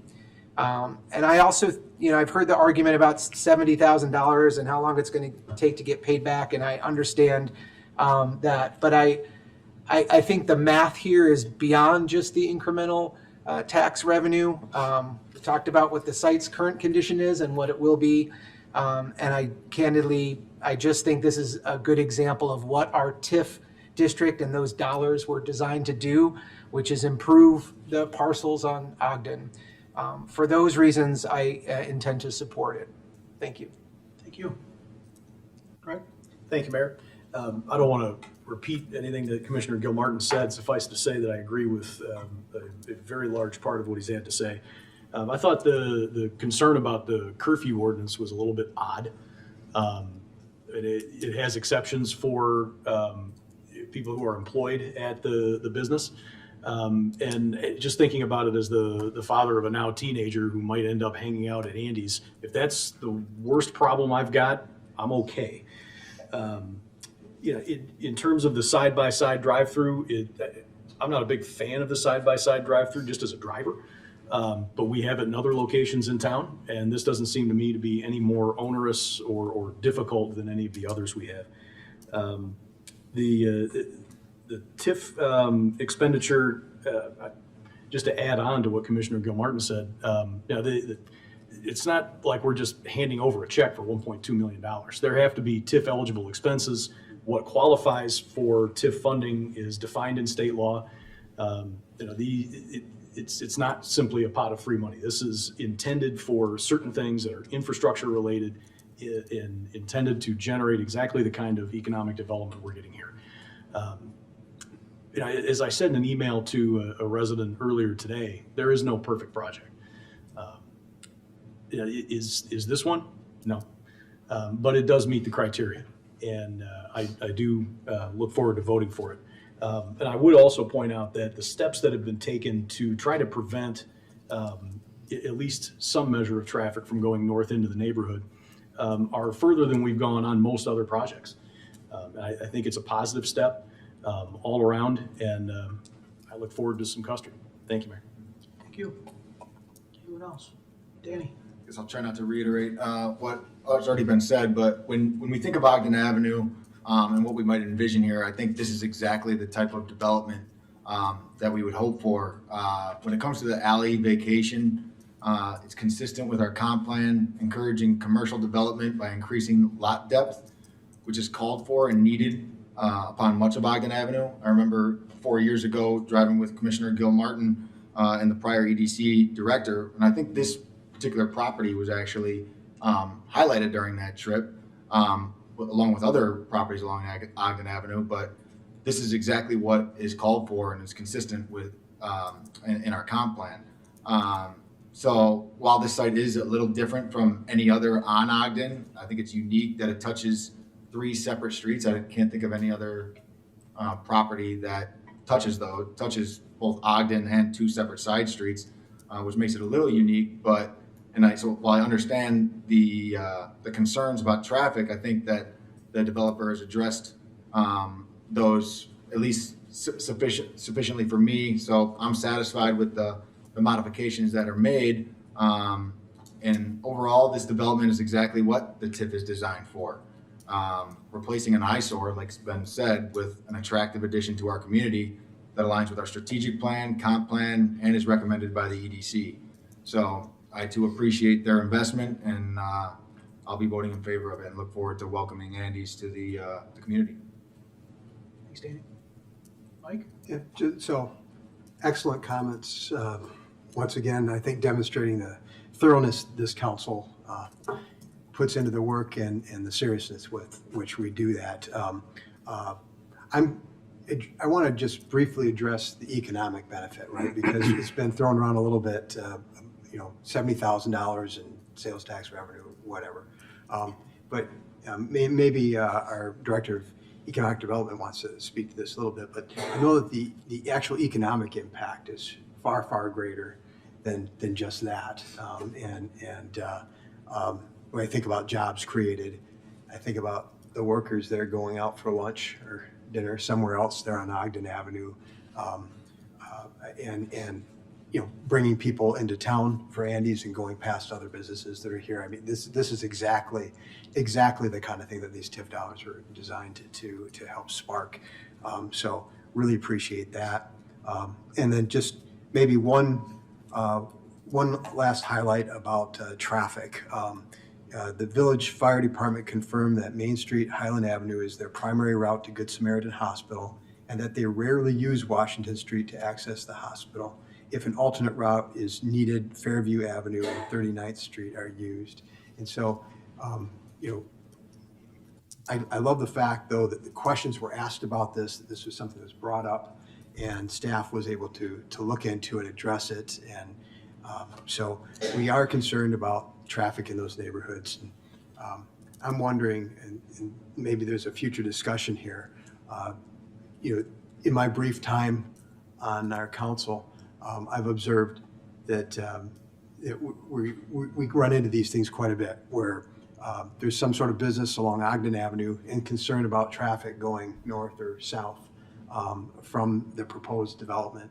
And I think that this may keep coming up unless we have some further discussion about what we expect to happen in these kinds of developments, right? So maybe when a developer is looking at what we're going to be, or what they could possibly do, they're not just looking at the our current zoning, but also maybe having an understanding about our real concern about traffic and how it relates to the neighborhoods along the commercial corridor. So that's all. Thank you, Mayor. Thank you. Anyone else? Mark? I would say that I was going to promise not to repeat what others have said, but I'm probably going to, so I'll apologize in advance. The only reason we're even talking about this is because a special use has been requested with respect to drive-through. If there wasn't a drive-through being requested or a special use, we wouldn't be having this conversation. And quite frankly, for reasons I'll explain in a second, the community, the council and staff would not have had the opportunity to request some of the changes that have been made. And I realize not every request that everybody wanted was made, but it's the special use that gave us the liberty to be able to do that. And here's why. Commissioner Gilmartin has already explained, as well as others, that the criteria under Section 2812.05.0H for granting a special use have been met. I won't repeat that. But the one issue that is always the subject of the most conversation is the criteria of whether the proposed use will not, in the particular case, be detrimental to the health, safety, or general welfare of persons residing or working in the vicinity, or be injurious to property values or improvements in the vicinity. And obviously, people can have differences of opinion on that, and often do. But there's another provision, which is the one that we've been talking about, and frankly, having a lot of conversations with the community and with the petitioner here, which is 2812.050G3, which allows the village and the council to put conditions and restrictions on the property benefited by a special use to reduce or minimize the effect of the special use upon other properties in the area and to better carry out the public's interest and intent of the zoning ordinance. So that's why we have this conversation, which I, like my colleagues, am greatly appreciative of the neighborhood's input on this and of the willingness of the petitioner to work with the community and with the council and with staff to make some of these adjustments, because that's why we do it, and that's why we have this ability to try to see what can we do to address some of the concerns. And I agree. I think that a lot of changes have been made. Has every change that everyone requested been made? No. But as Commissioner Jose said, I don't think you'll ever find a situation where everything is accomplished. What you try to do is reach proportionality and reasonableness. And given our experience with other special uses, and we have quite a few of them up and down on Ogden Avenue, because it's Ogden Avenue. It's the nature of the street. I think that the physical changes that have been required to really almost mandate that traffic go out back onto Ogden Avenue as opposed to the neighborhood streets is pretty effective. And why do I say that? And why do I think it will be effective? Because we've done it before. We've done it before with other developments. We've done it with car dealerships, where in particular there is a very strong incentive for someone to test drive a car down a street. So we have done things in the past with car dealerships for which special uses have been granted, including the award of TIF dollars We have made not dissimilar requests under the restrictions and conditions provision that I mentioned before to ameliorate those impacts, and by and large, they've been successful. And if they're not, special uses have this other nice quality to them, whereas if the petitioner or the occupant doesn't comply with the special use restrictions, you can remove the special use. So they tend to comply with the restrictions because that's the nature of the special use. It's not something as of right. The other thing that bears on my mind heavily, and I know Steak and Shake is not a direct comparison here, but in my own experience, having lived in that neighborhood for 10 years, no, it's not a cut-through street, but really, most people, when they get out of Steak and Shake, do not go back into the neighborhood. They want to get onto Ogden and get to where they're going as fast as possible. That's what we saw there. That's what we saw in other situations. So yes, there will probably be some people that will go down that street, but my bet is, I'll bet you an Andy's custard, that most of them will be people who live in the neighborhood. That's just what we've seen over a couple decades of special uses. And then, as has been pointed out, once things actually happen, there are additional things that the village can do if there turn out to be unexpected consequences that impact traffic. We've also done that with other special uses in the past, so it's not necessarily over. But I think the conditions and restrictions have been placed on this request for special use on balance are reasonable and proportional, and based on actual experience with other special uses up and down Ogden Avenue, I think this should be a win-win for everyone. And if there are things that need to be tweaked and adjusted, it's not beyond the realm for us to be able to do that going forward. So with all that, and this is typical, many special uses have differences of opinion. We've heard some here tonight. That also is not unusual. But on this one, on balance, and also comparing it to other special uses that we've done similar things to on a similar corridor, I'm in support of the granting of the special use in this situation, which again is only about the driveway, or the drive-through, excuse me. Thank you, Mayor. Thank you. I have a question, Michael. It may need you or it might need Stan. I apologize if I'm missing something. But we've heard a lot about steps taken, conditions and restrictions, and that's all been completely accurately and appropriately described by my colleagues. And maybe I'm missing it, but as I look through the package that we have, best I can tell, the full M set, the C set, the L set, and the Pinnacle design drawings all still show a regular entrance at Washington and nothing at Elm. There's a Manhard drawing in here. It's an EX drawing with a 10/22/29 date on it that does show a unique curve at Washington and something that's not a pork chop at Elm. And so I just want to make sure, because that is clearly something that everybody was pretty interested in, and as has been said, there's been a lot of work done, certainly a ton of conversation. So I want to make sure the record is clear. This Manhard drawing that shows, effectively a modified curb on the north side of the Washington exit, kind of forcing people south on Washington, is intended. And then what's intended on Elm? What's there is not a pork chop. What's intended on Elm? I believe we are having a rumble strip down the middle that extends all the way out to preclude people from turning left onto Elm northbound. And then the signage there. So I think there's a, and I don't know what you guys are looking at in that package in front of you, but I believe that we have a long linear, some sort of raised barrier type of concrete impediment that would, although it's not going to stop everybody from turning left, it would certainly make you want to turn right. So the Manhard drawing, Mayor, was submitted to show the changes to the building, shifting it, and also to change the turning radius when exiting the drive-through.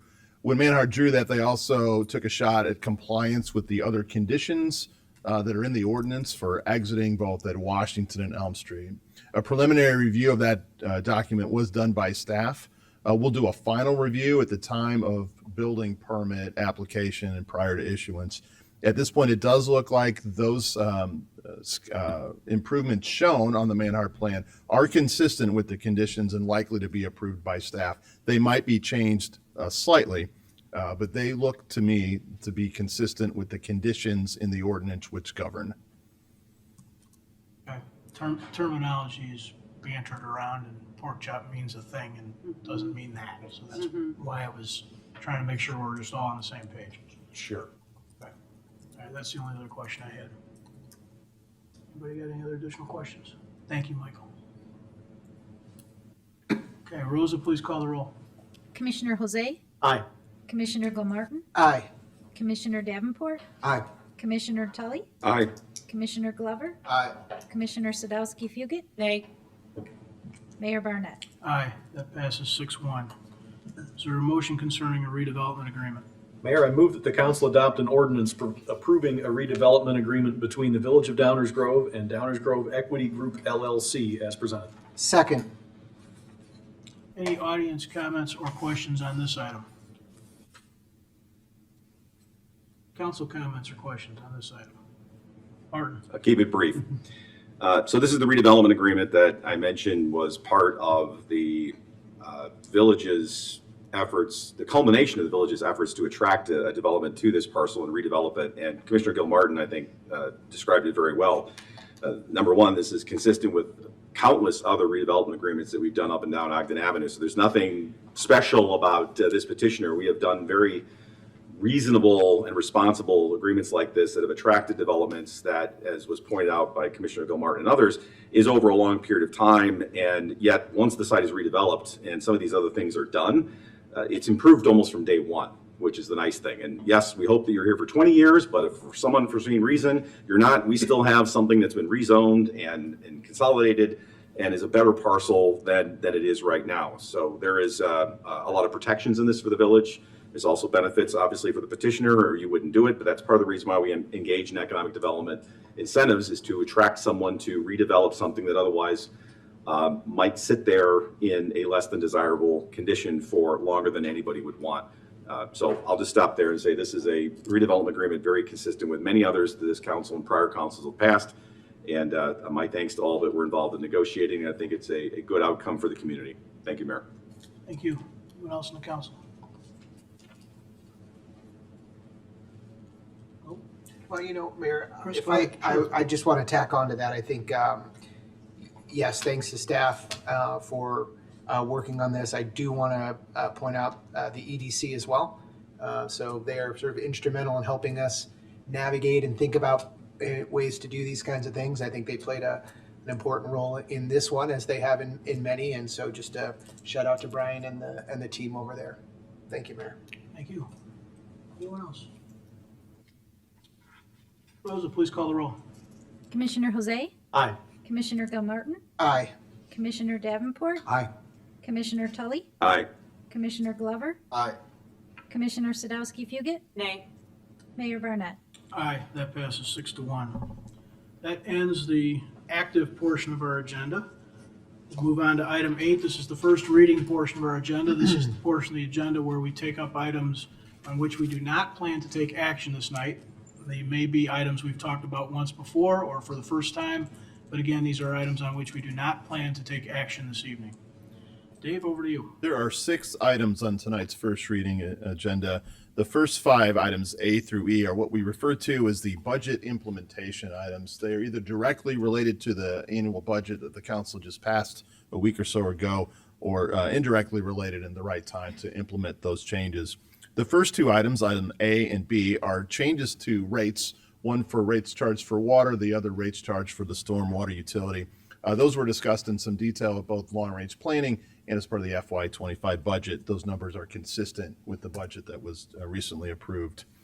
Items C and D are the actual approvals of the funding of our partner organizations, Downtown Management Corporation and the Economic Development Corporation.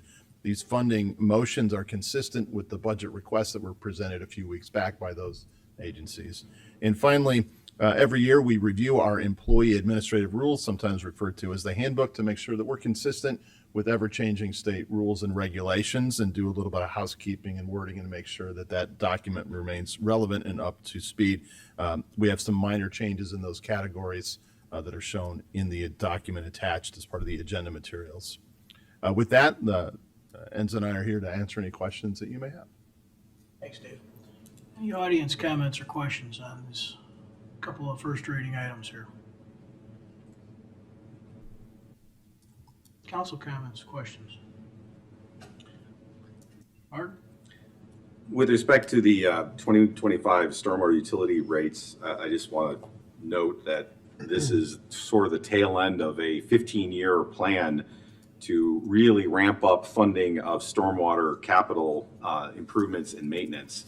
And the plan wouldn't have worked if this council and prior councils hadn't stuck with the plan and had made the necessary increases. Nobody wants to pay fees, nobody wants to pay increases, but the community has and continues to call out very strongly and very loudly that we should be investing robustly in stormwater infrastructure, and it's paid off. Things have gotten a lot better. I think anybody who's been around for a while will know that stormwater today is, well, it's never going to go away given the topographical challenges and the soil quality of Downers Grove. I always joke that if Pierce Downer had maybe moved a little bit further before he started building a cabin, we wouldn't have some of the stormwater issues we do, but that's where he stopped his horse and wagon. So we're always going to have some, but things are demonstrably better than they were, and many residents have benefited from it. And it's because there was a plan that we stuck with over time, and it was multiple councils that did that.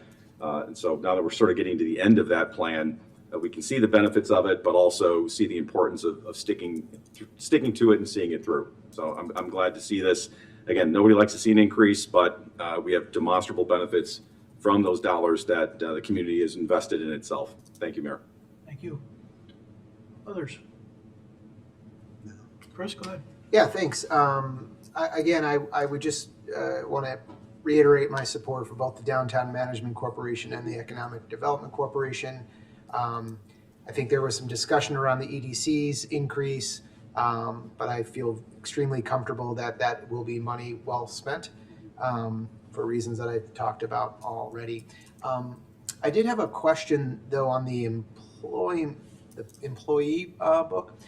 So were the changes as it pertains to reproductive health and familial responsibilities, along with the with sort of the accommodations, were those driven from state changes? Law. They was to be consistent with state. Okay, perfect. Well, I appreciate those being included. While they are small changes, they are very important changes. Thank you, Mayor. Thank you. Any other comments or questions? Just add on a little bit to what Martin was saying, well, and Chris too, because we have a few minutes that we get to talk up here. Sometimes we like to hear ourselves talk. But the stormwater utility in particular, if you've been watching long enough, you may remember me being really not happy with the stormwater utility. But the important thing is we made the decision, and as a council and as a community, then we went with it. We dug in and committed to it, irrespective of whether any one particular council person or any 16 people in the audience at a given meeting were unhappy about it. And that commitment is, as Martin described, no small part, along with a bunch of ordinance work on the other side, of what has made our community way more resilient in the face of constantly changing and ever sort of increasing severity of storm events. So it is something that we should all celebrate and be pretty happy about. It's hard to say I'm happy about a tax or a fee, but if you remember some of the floods that we endured, that was way worse. That was way worse. People riding rowboats down streets. It was a bad situation, and we've been fortunate since then, and fortunate is, favors the prepared. And we've spent a lot of time and effort on that, and it's something we should all be proud of as a community. And then I'm just going to underscore again some of the things I've said before, which had to do with earlier with the abatements. You certainly heard it talked about during the budget process, but the work that downtown management and the work that EDC do are no small part of why we pay relatively DuPage County low taxes. They are inextricably linked and super important to the ability for everybody to stay in their homes, to manage to afford to live in Downers Grove, and to be able to call Downers Grove a value. It's, again, I'll kind of piggyback on Chris, but thank you for the work those folks do, and please know how important it is. And when you make decisions about engaging your community in an economic standpoint, whether it's buying gas or buying donuts or going out to eat or whatever it is, or getting your hair done, Clorinda, is she still here? whatever that work is, it is important. And I hope that everybody kind of remembers that. It's a big part of how we operate. So that's it. Thanks, Dave. The last item on tonight's first reading agenda is the resolution that would approve the annexation agreement that Stan presented earlier in the meeting. We had time for questions then, so if you've thought of a question between then and now, it would be a good time to ask it. We're happy to answer any questions you may have. Any audience comments or questions on that item? This is the beginning of the meeting. We had a short hearing about an annexation agreement. Council comments or questions? That ends our first reading tonight, Mayor. Thank you. Thank you, Dave. Attorney's report. Enzo, what do you have for us? Thank you, Mayor. Only 3 items tonight. The first is an ordinance amending the rates charged for water. The second is an ordinance amending the 2025 stormwater utility rates. And the third is an ordinance amending the employee rules and regulations. That is all, Mayor. All 3 will be on next week's active agenda. Thank you. I don't have a report tonight, but I'm going to just point out something that's going to happen with our meeting here in just a couple minutes. There's a whiteboard over there, which is new, if you've been here to our meetings in the past. We have some conversation coming up that has to do with guiding DG, and we've tried a variety of things as we learn this new space. And so one of the things we've done in the past is put a table at the back of the room, and we've sat sort of, we call it sometimes dinner table-ish. But it's a little challenging to know exactly what the room's going to be. If we had 140 people here right now, making that switch would be tough. So we're doing something a little different tonight. We're going to have that discussion in just a few minutes under the manager's report. It will be a little bit more discussionary and roundtable-ish, but we're going to have it with us sitting up here and with some of our team working that whiteboard. So that's what's going on, if you're wondering why that's there. Council member reports. It's an opportunity for council members to report out on goings on in the community, other groups they're working with, other activities they're part of, they think the community should know about. I'll start with Martin. Thank you, Mayor. In the interest of time, since we have a lot more meeting left tonight, I have no report. Chris. Mayor, just one thing. I just wanted to, this may be a little unorthodox, but I wanted to thank Commissioner Jose. I think his use last week of the table was a perfect use for it, in the way that sometimes tabling items are not always thought as good governing.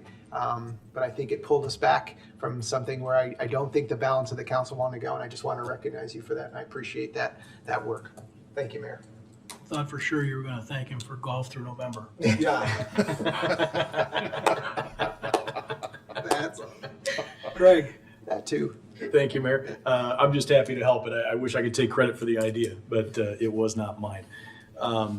It just kind of happened in the moment. I hadn't planned on a comment, but there were a couple of things that were said during public comment earlier that struck a chord with me. First off, the idea that politics is dangerous. That's the problem. We live in a country where not that long ago, a presidential candidate was shot. Something that I really, really hoped I'd never be able to say in my lifetime. Another speaker said that that you have to have a thick skin in politics. You're right, we do. Criticism is right. It's right that we take criticism. Any elected official, any appointed official. That's part of a healthy debate in a civil society. Threats and abuse are not. So to those out there who are partaking in that, do better. This is, we're kind of getting toward Christmas. And I hope that people reflect on what it means to act like a Christian. In particular, if you're of that faith, as I am. Treat people as you want to be treated. That's what we were taught. And I hope we carry it forward. Thank you. Thank you. Mike. Interest of time, no comment. Danny. No comment. Thank you, Mayor. Leslie. Because I can. To be clear, I'm not going to apologize for exposing the underbelly of hate speech, incivility, and violent language. Perhaps the problem is not with the messenger, but with the message. And with that, obviously I've got thick skin because I'm still up here. And on a related note, I actually saw on social media recently about some young professionals who were wondering if there were organizations or activities that young LGBTQ folks could participate in. And so I want to remind everybody that EQDG is out there, and they do host gatherings out and about. But because of recent unfortunate events, they're being a little bit more closed with who they share that information with. So if you are interested, please reach out to EQDG and they can get you that information. Thank you, Mayor. Thank you. All right, the manager's report. Dave, over to you. We will be moving over to the whiteboard area to discuss guiding DG streetscapes plan. So we can make our way over there now with or without a break. Your call, Mayor, of course. Take a short break. If folks want to split, they can do that. You can get organized a little bit. Appreciate that, because I was Thanks. taking a break. Take 5 minutes. Thank you. This is item 12 on our agenda. If you're still following along, it's under the manager's report, and I think Stan's going to kick us off, right? Yes, I am, Senator. Thank All you. right, thank you. A little different here, so hopefully the same works. So we've updated our schedule here to show where we are tonight with the focus area streetscapes. This is a discussion. Let's talk about a preferred alternative design. This just shows the updated schedule where we are. We've got a couple more things coming up with IDG next week, and tonight we're here to talk about streetscapes. I'll turn it over to Manager Fieldman to talk a little bit about the agenda tonight. Thanks, Stan. As Stan said, we're talking about streetscapes tonight. I just want to talk a little bit about how we're going to work through all of this material. It's certainly a lot, so we added a little bit of structure to our conversation here. As far as the agenda for tonight's discussion, we'll start by talking about the downtown area. Then we'll move to the discussion of the connection between downtown and Fairview. Then we'll talk about the Fairview area. After we've talked about those three areas specifically, we'll talk about the streetscape elements. Those are like street lights, trash receptacles, those kind of things. And then to wrap up, we'll go through the proposed projects for construction in 2025. So as we go through these, the folks from Hitchcock Design, for example, will do their presentation on downtown. And then to help facilitate a review and a discussion of the council of those items, we'll first ask for the council general feedback. How do we do? Does the plan generally, the plan that was just presented by the Hitchcock Group, does it generally address the policy guidelines and guidance from the council? Then we'll ask the council to comment, if they see fit, on this issue that's been talked about a lot, the balance and trade-offs related to on-street parking versus the streetscape improvements. Then for both the downtown area and the Fairview area, we'll talk about the train station plazas or parks area, talking specifically about things related to a vehicle drop-off for commuters on and off the train, the size of the plaza, and then the elements of those plazas. And then in both areas in the downtown and Fairview, we'll talk about the use of catenary lights in those plans. And finally, the extent and use of parklets that are in the plan. So we'll go back to the old school way of just tracking comments on the whiteboard. There's a lot to go through tonight. So without further ado, I'll introduce Tim and his folks from Hitchcock Design Group. Great. Thank you, Dave. Thank you, Mr. Mayor, council members. Mike Wood is here with me today. He's going to drive since things are kind of small, so we'll zoom in and out as we need to talk about things. We'll keep the pace up since we got a lot to cover. As Dave mentioned, he ran through the agenda, so we can just go right on to the process here. So as you know, we've been at this for a while. Started with an existing conditions analysis and stakeholder input.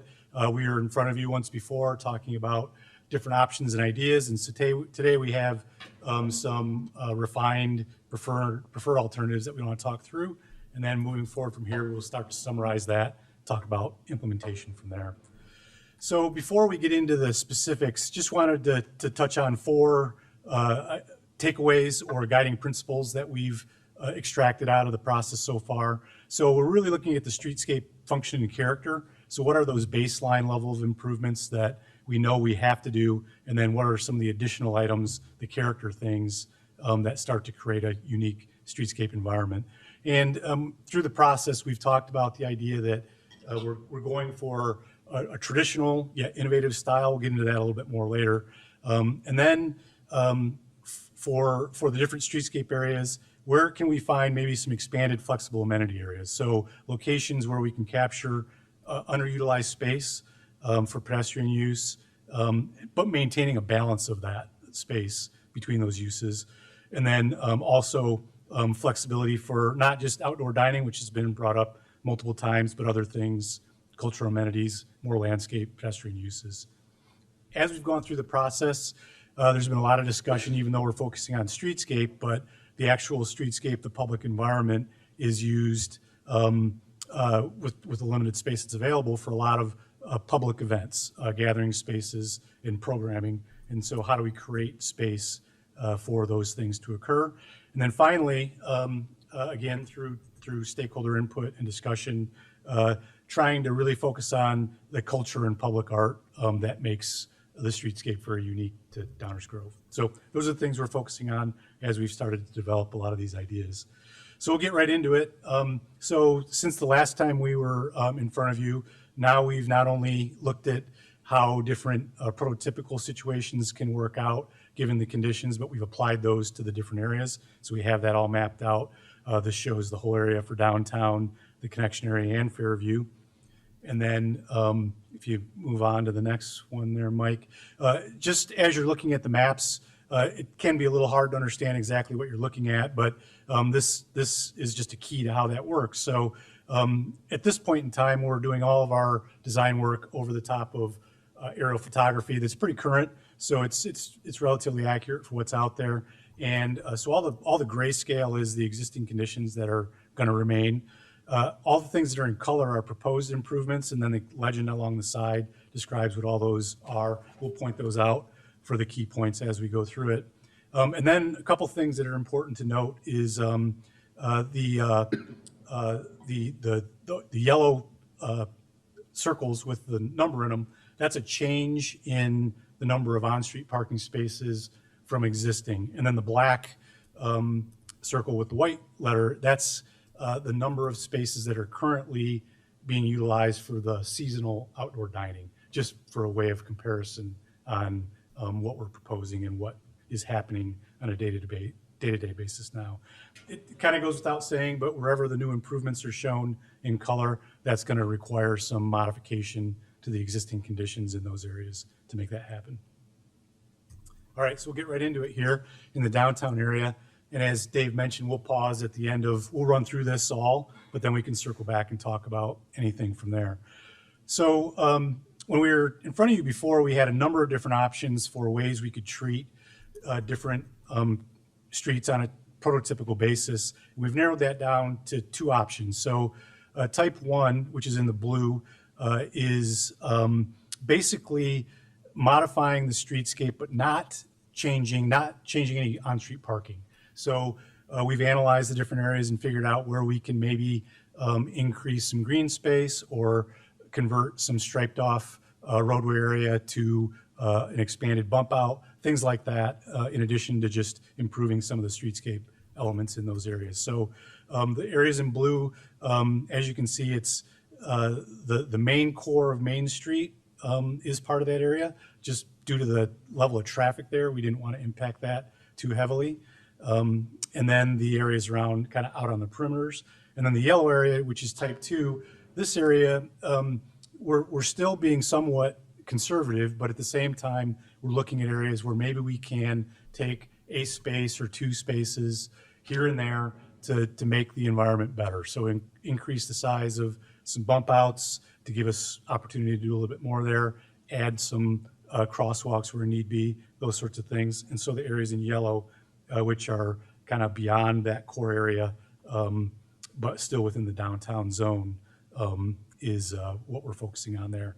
The other thing that to point out on this map is there's this dashed orange line around the area. That indicates a 5-minute walk time, basically from the core area, just to give you a sense for the scale of things. So as we've gone through this, right now people really think that maybe downtown and Fairview are separated by a very large area, but the reality is if those were connected with improvements, it's not that far. So it's very much a walkable scenario. So we've kept that into mind here. All right, so we'll run through these, and again, we'll go through them relatively quickly, but we can circle back to any specific things you want to talk about. So this is the map on the north end of the track. So from Franklin, and then moving south. So right at Franklin, kind of as a gateway to the downtown, we're showing some improvements there with a decorative crosswalk and sidewalk improvements and some gateway components and landscape. And so there's some bump out level of improvements happening there, but it's really not affecting the number of parking spaces. Then moving down a little further south, where the development that our understanding is that's been approved at this point.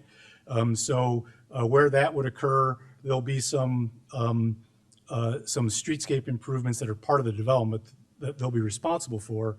But for this area, we're thinking that this would be a good opportunity to do a crosswalk location and a bump out across the street. And that would result in the loss of a couple parking spaces on each side of the street to pull that off. But the improvements would be very similar to the other crosswalks and bump outs throughout the downtown. Then moving further south at Rogers Street, at that intersection, again, that's a spot where having an improved green space where there's not much there now, and maybe some cultural and gateway components could be valuable, and that would be one space that would be lost to make that happen there. And then over at Warren Avenue, this is a good place to point out. We have coordinated with the bike and ped plan and the work that's being done there. And this is consistent with what they're showing on that plan. So the green area shown there is a cycle track, which is basically a two-way bike path in that location. But then the on-street parking is staying in place along that whole stretch. And there would be, if I remember this right, there's a barrier between the two. There's typically a barrier, but where there is parallel parking, the barrier it's just striped so that there's no trip issues. Correct. That's right. That's what was being proposed there. And then heading to the west, that then converts into a multi-use path that heads down and connects on with other improvements, pedestrian or bicycle improvements heading the other direction. And then crosswalk improvements heading down Rogers, and that continues on to the next maps as well. So now we get into the heading further south. And so we have some enlargements of the areas by the railroad tracks. But as we talked about when we were in front of you last time, there was the idea of, well, maybe there's an opportunity to improve the quality and the amount of pedestrian space at the train station. We talked about that on the south side of the tracks, but then we also now have looked at that on the north side of the tracks, and we can talk about those in further depth when we get to the enlargements. But those do also have some implications on the drop-offs and the amount of parking spaces there as well. And then in the other areas along the street there are some just locations. Again, we won't point out every single one of these, but spots where we can add some trees and do some seat walls and some gateway components throughout the area. At the corners here, again, showing where some of the sidewalks can be expanded without affecting the number of on-street parking spaces, just where things are right now striped off. But then in other locations, so you can see there where there's the black circle with the 3 and then the yellow circle with the 3, that's essentially taking what is now a seasonal outdoor dining area. We have moved it a little bit west to combine it with the existing bump out that's at that location, but then making that more of a permanent, flexible amenity space as opposed to the temporary seasonal outdoor dining that's there now. Yep. One minor thing to point out, this should have a -1 right here as one spot is taken up here. We'll get that added in there. Gotcha. All right. Can I also, sorry, Mayor, just real quick, the black circles are not appearing on the version that at least I have. They were added. Are you seeing? We might have added that. We just added those in the last day or two. So. I see them on the screen, but just not on the document that we made notes Gotcha. on. Okay. Yeah, we'll make sure that okay. Thank you. Get the current version there. All right. So then moving south here along Main Street. So this is the area that we talked about as being a type 1 where we're not removing any permanent on-street parking. But what we are showing here is that an idea of doing a parklet system. We'll talk about that in more detail, but still a seasonal outdoor dining like there would be now in certain locations, similar regulations, and that would be worked through with the parklet system. But the idea here being that that would be seasonal and not permanent in the type 1 areas. And that's what's showing up along here. But then when we go along Curtis, kind of getting onto the side streets, this is where there's an opportunity to potentially expand that corner bump out area to create more of a space that could benefit the library area there. And then on the opposite side of Main Street, in a similar way, where we could convert that to a flexible amenity space that could be used for multiple functions, depending on how things get finalized in the end. So we can. Oh, just like over by the Orange and Brew, the 3 spots that are used for outdoor dining here could be consolidated with pedestrian space to make an overall larger green area. Could I ask a logistical question about what these symbols mean? Does that mean 3 temporary spaces are gone and 3 permanent spaces are gone for a net 6 spaces out? No, they're not necessarily, the -3 is the permanent number that would be lost. The 3 is just how many are currently being used. 3 seasonal eliminated parking spaces, eliminated seasonally, and so there would, during that time, there would be 6 spaces. No. No, they're not necessarily related to each other. Yep. It's a one for the other. So let me take a shot at clarifying this. One of the things we asked Hitchcock Design Group to do, based on feedback we heard from the council and the community, was to indicate changes in parking. So the first draft had net plus or minus to the permanent conditions, to the permanent, right? And so that's what was shown. Those are the numbers in the yellow. During the Monday calls that we do with the council members, some council members said, you know what I'd also like to understand is how does it relate to this summer's setup for temporary outdoor dining? So we asked them to go back and add to the map the locations at which the current summer outdoor dining occurs and how many spaces are occupied during the summer.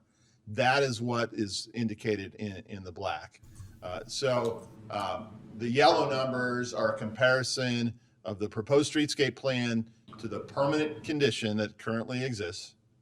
And then the number in black shows during the summer, this last summer, how many spaces in this area were used temporarily for outdoor dining. Hope that helps. Let me add something as a sort of a, we could go all night long on individual spaces here and there. This is still in very much a schematic form. It is intended to take the temperature of the council at this point, and it's, it could very accurately be qualified as a shifting around of the kind of space we've been using. It is not some dramatic change in the way we've been operating in the summers. But it also it's not like we're gonna leave here tonight and we're gonna start changing paving. So I just want to encourage everybody to be thinking more in terms of, is this the general concept and feel that I'm chasing? Not, do I have a handicap spot by the alley? Because that isn't what we're doing tonight. I know that everybody, myself included, wishes some of this was already done, or wishes maybe none of it was being done, but we're not in either of those spaces right now. So maybe let's just continue to kind of go through this thing and get some sense of what feel we're trying to create. Excellent. All right. So we'll keep moving just in the interest of time, and we won't cover every little tree that's added or anything, but we can definitely circle back to things if need be. So we can probably go to the next one, Mike. All right, so this is just further south on Main Street. So this does show where there's a new crosswalk added across from the cemetery area there. And this would be bump outs in either side to make that happen with the crosswalk and some landscape in those areas as well. And then moving further south, again, just we're looking for every spot where we can add a little green or add some more flexible space for pedestrians. And then down at Main and Maple, around that corner, again, This is removing some parking spaces in this area, but the idea here and some of the input that we received was it'd be nice to make this area, you know, a little bit nicer and more attractive as you come onto that stretch of Main Street. So that's what's happening there. All right, so this is just on Rogers Street, making the connection, since this is one of the connections that head towards Fairview. It's really just adding the decorative crosswalks at the intersections, and then in some locations, there are some improvements that would need to occur on the corners, but that's really all that's happening in that section. No changes to any parking or anything there. And then similar on Warren Avenue, this is where there's commuter head-in commuter parking along the tracks.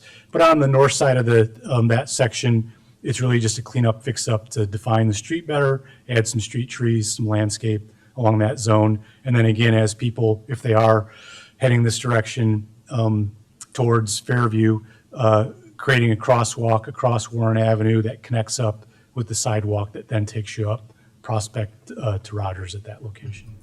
One of the important components over here is the continuation of lighting that would connect downtown to Fairview through the Yep, connection. good point. A lot of those amenity elements would be continuing through that area. Okay, so to the mayor's point about, you know, we don't have this all figured out at this point, but we're just trying to get a sense for, are we on the right track? For these flexible amenity areas, you know, we've talked a lot about outdoor dining as an idea, but it doesn't have to be just that. It can be areas for what we've called these cultural amenities. So, you know, are there things that we can include in the streetscape that create something that's a little more unique to Downers Grove? These are spots where that can occur. Similarly, we've gotten input and feedback that we want to make sure this isn't too much hardscape, and wherever we can, let's add some more landscape, more green, so we can do that in some of these areas as well. And then finally, you know, there are common pedestrian seating areas that could occur as well, not necessarily associated with a restaurant, but general areas where, you know, a shade structure and seating could happen for people to gather in those areas as well. So concepts on how those could get finalized as things move on. The idea of parklets, and I don't know if we got into a little bit of a conversation with the council last time when we were here, but so parklets are essentially it's a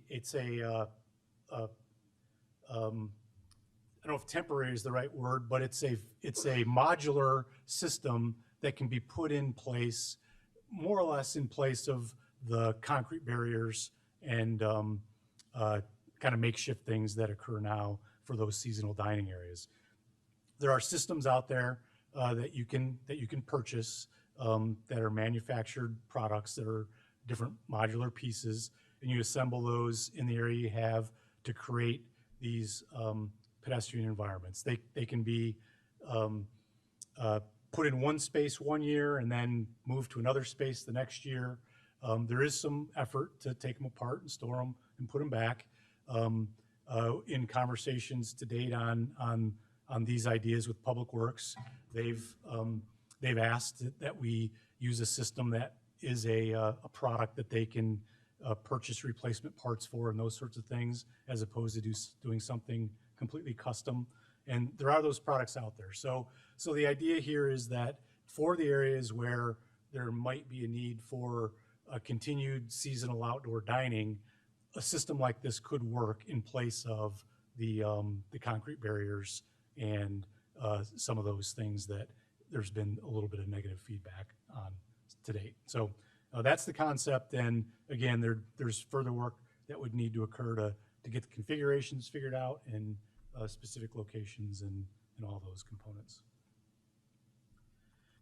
So for the public spaces, so again, back to the guiding principles, you know, one of the things we were charged with was figuring out, are there areas that could be improved for public gathering and to support events and things like that within the limited space that is available within the downtown Fairview area that we're looking at. And so the first conversation started with the existing plaza by the south Metro Station area and the fountain that's there and the clock that's there and some of those components.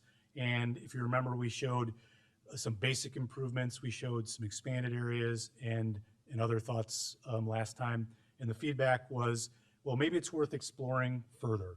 So this isn't the design that would get built, but this is an idea of what potentially could happen there. And so what we heard was there's a lot of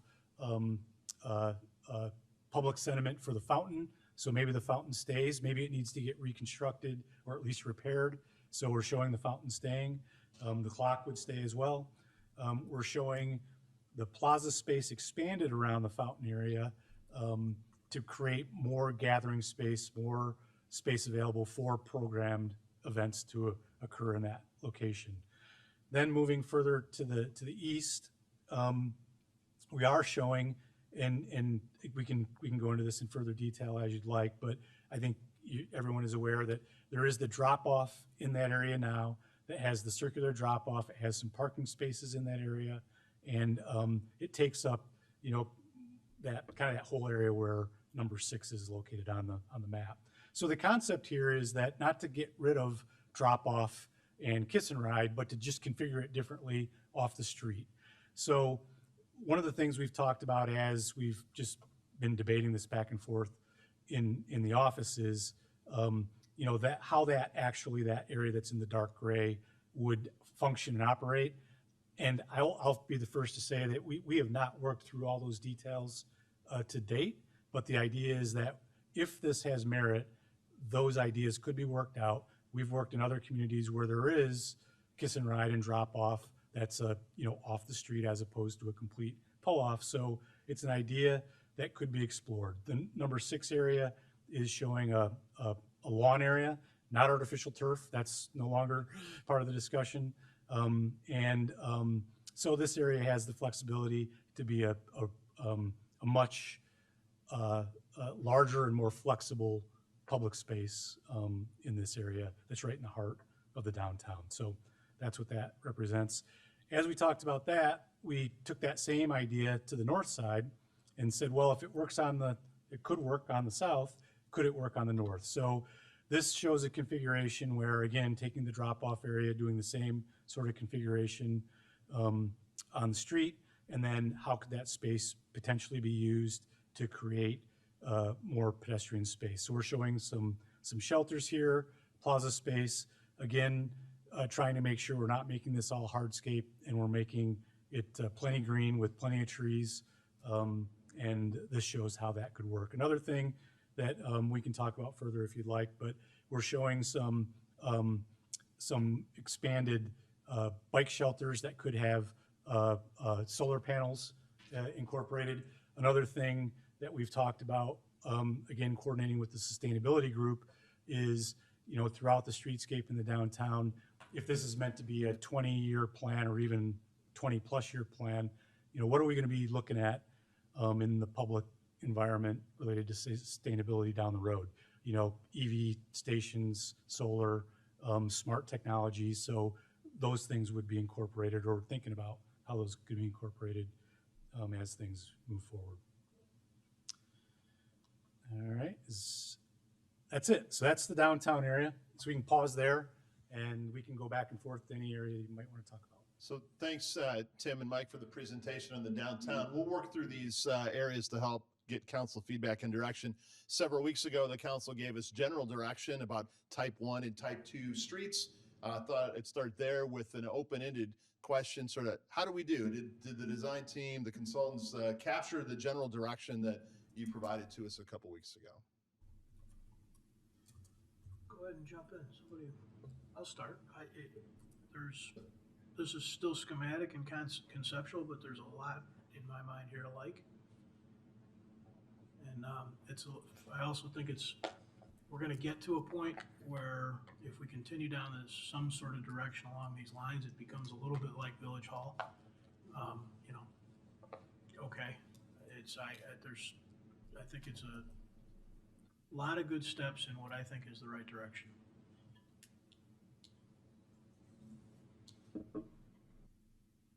Danny? I just, so in the type 1, those would be all parklets? Like, So in the type 1 area, if there were seasonal outdoor dining, it would be a parklet system. We're not proposing in that area that it would be any permanent loss of on-street parking in that zone, in those zones. I don't know, I feel like I like the ones that were shown in this presentation better than the ones that I've seen previously, but I'm still not entirely sold on the parklets. I'm curious to hear what my colleagues think, but it kind of takes away from the predictability. Like you said, you can kind of move them around as needed. And I feel like that's kind of what we have with the concrete barriers, is where one can sneak up on you that you didn't know was gonna be there. And it kind of takes away from that a little bit. And I mean, I'm not totally against it. Definitely the ones that I saw today look better than what I've seen previously, but I guess I'd be interested to hear what everyone else thinks. And then on the cultural amenity concepts and other concepts, would those be easily like repurposed based on need? Like if a restaurant happened to move in at a location where there was cultural amenities at one or one of the other concepts, could those be easily replaced? Yeah, I think that that's something that, depending on how it gets finalized, it could be, yes. So for example, in the cultural amenity area, if those are, if it's a sculptural component and some seating, those could be moved and it could be changed to tables and chairs. Yeah. Or if it's a restaurant that has tables and chairs and they were to move on and something else moves in, that could be easily changed to landscape or something like that. Other general comments about general feedback and overall presentation? Did we capture it? So I'm going to jump back in. I was kind of focused just on general feedback, but Danny, you opened up the door there. The way that I'm seeing this is you're kind of thinking in general, you probably have one parklet in each block of Main Street downtown. Sort of looks like what you're thinking. I'm just totally opposed to parklets. Too much experience making them, building them, arguing with people when they were installing them, trying to figure out how to maintain them after somebody bumps into them or drops them out the fork truck during off season. I just have no interest at all in parklets. We're looking for more clear direction on that. Throw that in there. I'll give you some more clear direction. Yeah, I'll go ahead and pile on the parklets. I wasn't real interested before tonight, and nothing tonight makes me more interested. In addition to what both Danny and Bob have said, which I agree with, I'm concerned about increased liability because of the wear and tear that's going to take place on these things. And as much as we're going to try to make sure that they stay where they're supposed to, something's going to go wrong at some point. I can't turn off the lawyer. I see liability everywhere. And you know, on top of that, in terms of trying not to take away necessarily a parking spot on a permanent basis, the idea behind the parklet is to put it there during the summer, which is probably the higher traffic time as opposed to the winter, which means the parking spot's gone during the high traffic time when there's going to be more demand for that parking spot. Putting it back when there's less demand doesn't seem to me to be exactly what we're looking for.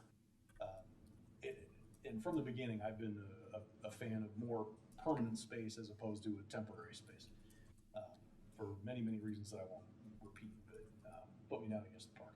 Anybody want to speak in favor of the parklet concept? Anybody? Can I ask a question? I thought I heard three different things mentioned: permanent, flexible amenities, and seasonal amenities. Can you take a moment and describe the differences between those? Yeah, so I'll start with the seasonal. So the idea behind the seasonal is really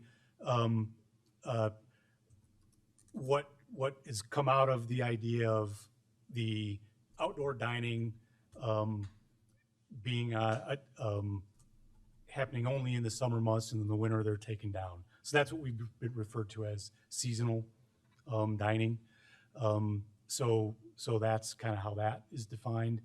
As far as temporary, I guess temporary and seasonal are somewhat interchangeable in the way we've been talking about it. So I don't know if there's much difference there. And then the idea of permanent, it's really just making a change, which would impact the existing improvements. And in I guess for the sake of this discussion, if it does impact parking and removes parking, then we understand that that is a potential issue. And so it's a balance of how much change we make on a permanent basis that will have an impact or an effect on. I just want to add too, from the staff perspective, this flexible amenity area could have things that, like, if it was a piece of art in there that was designed to be what's permanently, it's going to be there for a long time. Some of these spaces could be used with art that might be changing every season. Okay. So in addition to dining, I think that's what we're trying to capture here within these flexible amenity All right, spaces. so that helps because it breaks down into two things. You either have something that's temporary or you have something that's permanent, although the use of the permanent can change. So There you go. I got you. All right. It's a good explanation. Well, temporary can always change by definition. So I'm going to take a different position. I voiced this before. I am not in favor of any permanent removal of parking. I think that particularly for outdoor dining, I think it's just a bad idea and could be a colossal waste of money. Here's why. If we're going to take parking away, and whether it's winter, spring, summer, or fall, we're all talking about taking parking away. So why not have it at least for some seasons rather than take it away forever? Because what I'm hearing is permanent, whether it's art, dining, whatever it is, you're taking something away and it's permanent.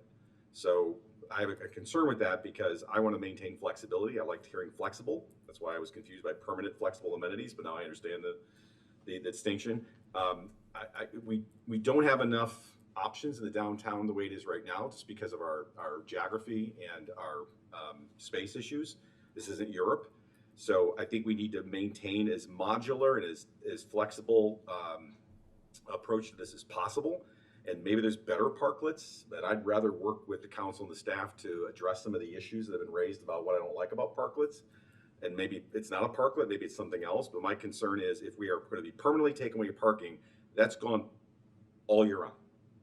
And I will take summer, I will take winter, and I will take late fall, and I will take early spring, than nothing at all, than number one. So I think that's not a good idea, in my opinion. Number two, the flexibility is important to me because the uses are going to change. So today's restaurant is tomorrow's bookstore. Today's clothing store is tomorrow's restaurant. And if we start picking on a map, permanent, 10 years from now, a council's gonna say, what the heck were those knuckleheads thinking? That's not what our downtown looks like at all. Now we gotta spend money either to move things or we're stuck with it. I don't like that.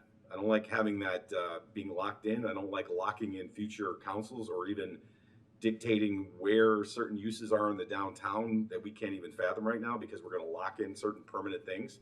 I would much rather do something that's flexible because I think we've seen it. Things are going to change over time, and I would like to maintain that flexibility to adjust with change and allow for embrace of future uses in the downtown. That too much of the permanent stuff in green space, great. But if we're talking about taking away parking for dining, for example, it's a very specific use in a very specific place. And if something changes a year later, you're stuck with it. That's why I would much rather go with a more flexible option. And then the final thing is, we may change our minds. We may sit here and say, hey, this all sounds great, but then we're 5-6 years into it. I'm old enough to remember the mall concept back in the day when everyone thought that was the greatest thing in the world. And then everybody spent a lot of money putting them in. And after a while, that was really dumb. I spent a lot of money tearing them out. So I'm just trying to be cognizant. I'm not suggesting anybody isn't of the expense and the investment. And if we're going to spend a lot of money doing something like this, let's maintain maximum flexibility, which is why I understand if there's issues with parklets, but let's explore some other kind of solution that allows us that flexibility with both our dollars and with our uses, because we've seen a lot of change happen in the downtown. I just don't want to, pardon the pun, cast it in stone for the future without the ability to change things. So that's my way of speaking in favor of flexibility, both now and going forward. And that's why I like the parklet idea. If there are other ways to capture that same thing, I'm all ears. So I'd rather spend the time working around what the objections are to some of the existing products. And I got a lot more to say, but you asked me about parklets, so I'll stop. I also took the opportunity to write down under just the balance of parking idea, don't remove parking on a permanent basis. So I added that to your concepts as well, right? Leslie, go ahead. Yeah, so for just general feedback, I do appreciate the fact that in kind of those core areas, especially on Main Street, we're not removing parking kind of at that high density area. I could be okay with having some of these permanent removals in those more outer areas, as long as they were those flexible spaces that could either be, you know, the outdoor dining and chairs, as Commissioner Glover was talking about, but then also you could potentially put in, you know, some greenery or some green space. I'm not interested in having permanent removals that just have it continue to be gray space, you know, just impermeable surface. I am a little bit more interested in seeing some flexibility around, okay, well, it could be some tables and chairs at one point, but it could maybe also have some landscaping or some other things down the road. That is something that we do hear on a regular basis, is that folks wish there was a little bit more green space downtown. And so that could give us that option if for whatever reason, you know, a restaurant turned into some other sort of a store, it could give us that opportunity for green space down the road. In terms of the parklets, I kind of feel similarly as Commissioner Tully, especially on that Main Street area. You know, I did take note when Thornda had mentioned kind of the liability issues of who's going to be responsible if things get damaged. I think that's a really important point to consider. And so I think if we do decide that we want to go down that parklet road, we'd probably want to think about what that looks like a little bit more, in terms of, you know, are we going to ask for, you know, additional funds to cover some of those improvements? So that is definitely a consideration that I think we need to make sure that we have. But I am also in favor of at least looking into that, because again, it gives us some flexibility that could be temporary and could be removed at times. I did appreciate what Commissioner Glover had to say about leading to the unpredictability. And so I think if we were to go down that route, I would be in favor of keeping it a consistent location, or at least perhaps making sure that we are doing a good job of communicating where those would be, so that it isn't a surprise to residents. But those are my general comments about general feedback and parklets. I, again, have more detailed things based on the areas, but that's all I have for those. Thank you. Chris, Mike? So point of clarification, the flexible amenity concepts, there's 4 of them. Is option 1 a parklet? No, Is option 2 a parklet? Or, I mean, are all these potentially are all parklets or permanent. not? These would be all permanent things, right? But you could theoretically switch out the use. Mm-hmm. So I guess the idea of a parklet, I like a hell of a lot better than before I came on the council, I made a point to tell people that I thought that the whole concrete barricade thing downtown was already, outlived. It made great sense for us to do. It was a wonderful thing for us to do during the pandemic for the restaurants, and it made sense as a makeshift sort of like, hey, we're rolling up our sleeves and we're figuring things out and we're getting something done. But now this thing's become just year after year, and it doesn't look good. That's why we're doing this. Yes. So this parklet idea, I'm really intrigued by, because it can look nice. However, concerned about the comments I just heard about difficulties with them, and disappointed that I'm not hearing something from the folks that are presenting it as an idea, as to how those issues are overcome and why you don't think that they are an issue. I mean, I know. We just heard that comment tonight, so we'll research it further. So this is the first time you've ever heard anybody express issues with the parklets in terms of the damage, how to set them up and take them down.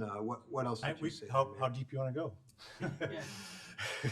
Well, is clearly in your presentation, you feel that the pluses outweigh the negatives. should I say, is that an accurate statement? It's an idea that's up to you to choose, whether you want to do it or not. That's not the Not putting you on guidance, the that's spot not or the, anything. that's not the guidance I'm looking for. They provide an enormous amount of flexibility, Mike. That's why, that's undoubtedly why they're part of this, is Yeah. because we're still sorting through what, where. And the parklet provides an enormous amount of flexibility. So Which in terms of a concept, Right, and they can get damaged, and they will have to be replaced, and they will need to be maintained, and there will need to be storage for them. Or you rent them. Right, no, It's okay. all management stuff. The, how it gets paid for, I obviously have some concern about that. And really seems appropriate that those costs might be borne significantly by the folks that are gaining the most benefit from them. So I'll say that. I too am not interested in losing parking as a starting point. And particularly like the idea that we've identified that, that center section there, our downtown core is something that we're going to try to preserve. I have a question. We talked quite a bit previously about the lane widths and what we could do. Is any of this taking advantage of narrowing the lanes in order to create more pedestrian space along the? So we do show that in the type 1 layout there. And so as we've gotten into that further, definitely it would be considered as projects move forward and get into more detail onto an analysis of what's going on there. Just being completely straight with you on that, it's going to be a cost-benefit analysis in a given condition. So it might not make sense to, for a limited area to redo all the curbs to gain a foot or two. But in another scenario, if we're analyzing things and we've measured street widths and things and you could gain 4 feet, then it might make good sense to do that. All right, so that leads me to another question. That downtown streetscape type 1, that red dotted line. Yeah, that's what that's representing. That's what I thought. Yep. So I wanted to point that out because it could be by doing that, we maybe don't even need so much to have the parklets. Maybe we don't need so much to have give up on-street space if we can create enough width there that you could have a couple of tables and people could still walk by, right? So that was the sort of have your cake and eat it too approach that I was hoping that we'd go to, and I was interpreting this as some of that, but I hadn't heard it mentioned so much yet. So also wanted to point out that some of these kind of responding to some of the unpredictability that could happen with parklets and such. One of the things I really appreciate about the approach in general, the idea of adding, making things a little bit tighter and bumping things out in opportunity places where we can put trees and art, because not only are they visually attractive, but they also help to better define a pocket where these things can sit if you had these parklets, right? And visually, I think helps to grant a little more awareness on the part of drivers that there's things going on here. We do this all over town, right? By narrowing things down, by bumping things out, whatever. It's a device that we use to try to slow people down and make the pedestrians a little safer in these. And so I think that this is accomplishing some of that as well, which I really like. So I have more to say, but I will stop now. There's a thing you said though, Mike, I want to see if maybe I'm understanding it differently. Okay. So we need some help from you guys. Big general concepts. What we're looking at does remove parking spaces between Maple and Franklin to the tune of about 16, plus which kind of in concept suggests there might be locations for 2 parklets. So it's not real, unless I'm reading it wrong, it's not really the idea that we're not removing parking spaces. We're moving, like, in that Main Street section, we're moving 16 of them. Even the downtown, we've still got identified parklet spaces plus, even the core of the downtown, we've still got identified parklet spaces plus new crosswalks and bump outs, and there's a lot in there. No, that is correct. So the type 1, it's, if you look at the overall map here, if you can see that on the screen. So the blue areas, there's no parking, permanent parking being removed. The yellow areas, there is. And that's the type 2 area, if you will. Can I just ask, because that was one of my questions on Mokel Drive, you have that indicated as losing parking, but I think on the area 2, I didn't see where that parking was being removed. So the parking, there's currently an outdoor dining area here, and the intent was to take that and make it more permanent outdoor space. I view that on Burlington, but I don't want to split hairs here, but you've got, Sorry. that's okay. Yeah. You've got sort of a yellow line, and if we're using that image Yeah. to sort of demonstrate the impact, Yeah. now it's on your, I understand. there you go, yeah. So Mokel would be blue, basically, so just a point of clarification there. I understand. Thank Yep, no worries. What are you thinking, Chris? I'm thinking that it should have been blue. And, I think it just, from the dynamics of where we're potentially losing parking and where we're not. I had the same thought as you, Mayor, whether or not that we're using it for outdoor dining or not, the bump outs, the way that this is currently mapped out, I think we are looking at reducing parking if we're going to have some of this narrowing. So I think on the parklets, I'll be honest, I was kind of for them, and then as I thought about some of the things, I'm not too crazy about them, given the reasons that some folks have already said. I would say I'm not dead set against them, but I'm not sure they are exactly what I was thinking. And I do think some of these more permanent bump outs and things like that can be used for lots of different things. I think there is a little bit of a focus on outdoor dining, and I appreciate your point, Commissioner Tully, about, well, what happens if something else moves in there? So I think that space can still be used for other things, benches or, whatever, bike racks, whatever it may be, until we find another use for them. So the idea that they're permanent dining spaces, I think, is a little bit of a misnomer. So I think from the parklets, I think I've expressed that. Parking, I'm going to be, I'm going to throw it out there because I think it's been a long time. I would want to know what our temperature is for a study. I mean, we've got COVID that hit, that has changed transportation. We've got lots of different businesses in town.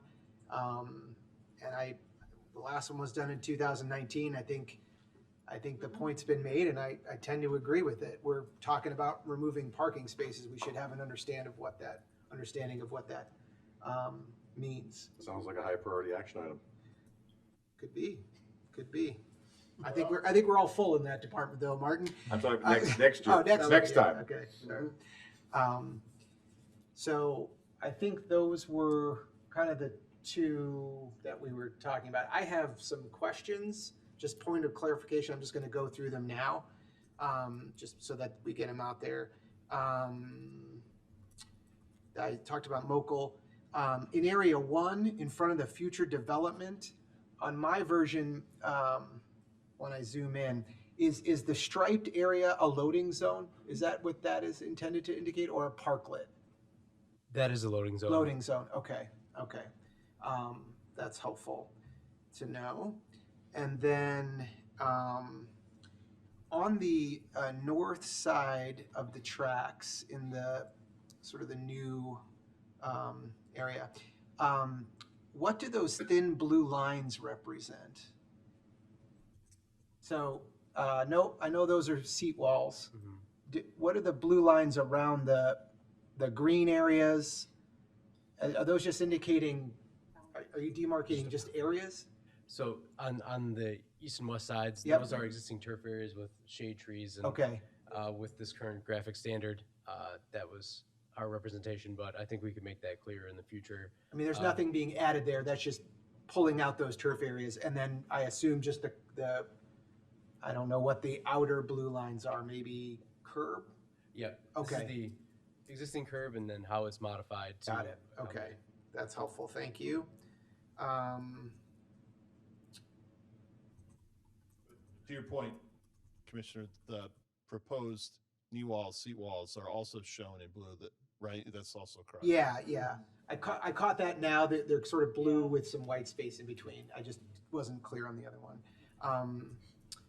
So, you know, I think my general reaction to this is I like a lot of what's here. I think there are details that get into it, but I think I love the gateway features. I think that's going to make a huge, huge impact. And the public art. I think the idea of what we do with that on the north side of the tracks, I think is great. I would like to understand what the drop-off impact is there. I'm not a train user myself, so I don't want to speak from experience, but on either side. But I think that space would add so much. I also think a lot of what's here is around sort of the intersections that are, a lot of the sort of build out or the bump outs are around intersections. So I don't feel like it's a major change from what we were doing. I think it's an enhancement to what's there rather than, you know, reconfiguring things. I absolutely love all the shading that was suggested. I think that's just is going to create nice little meeting spots or places for people to catch some shade. And then we'll talk about some of the connector stuff in a minute.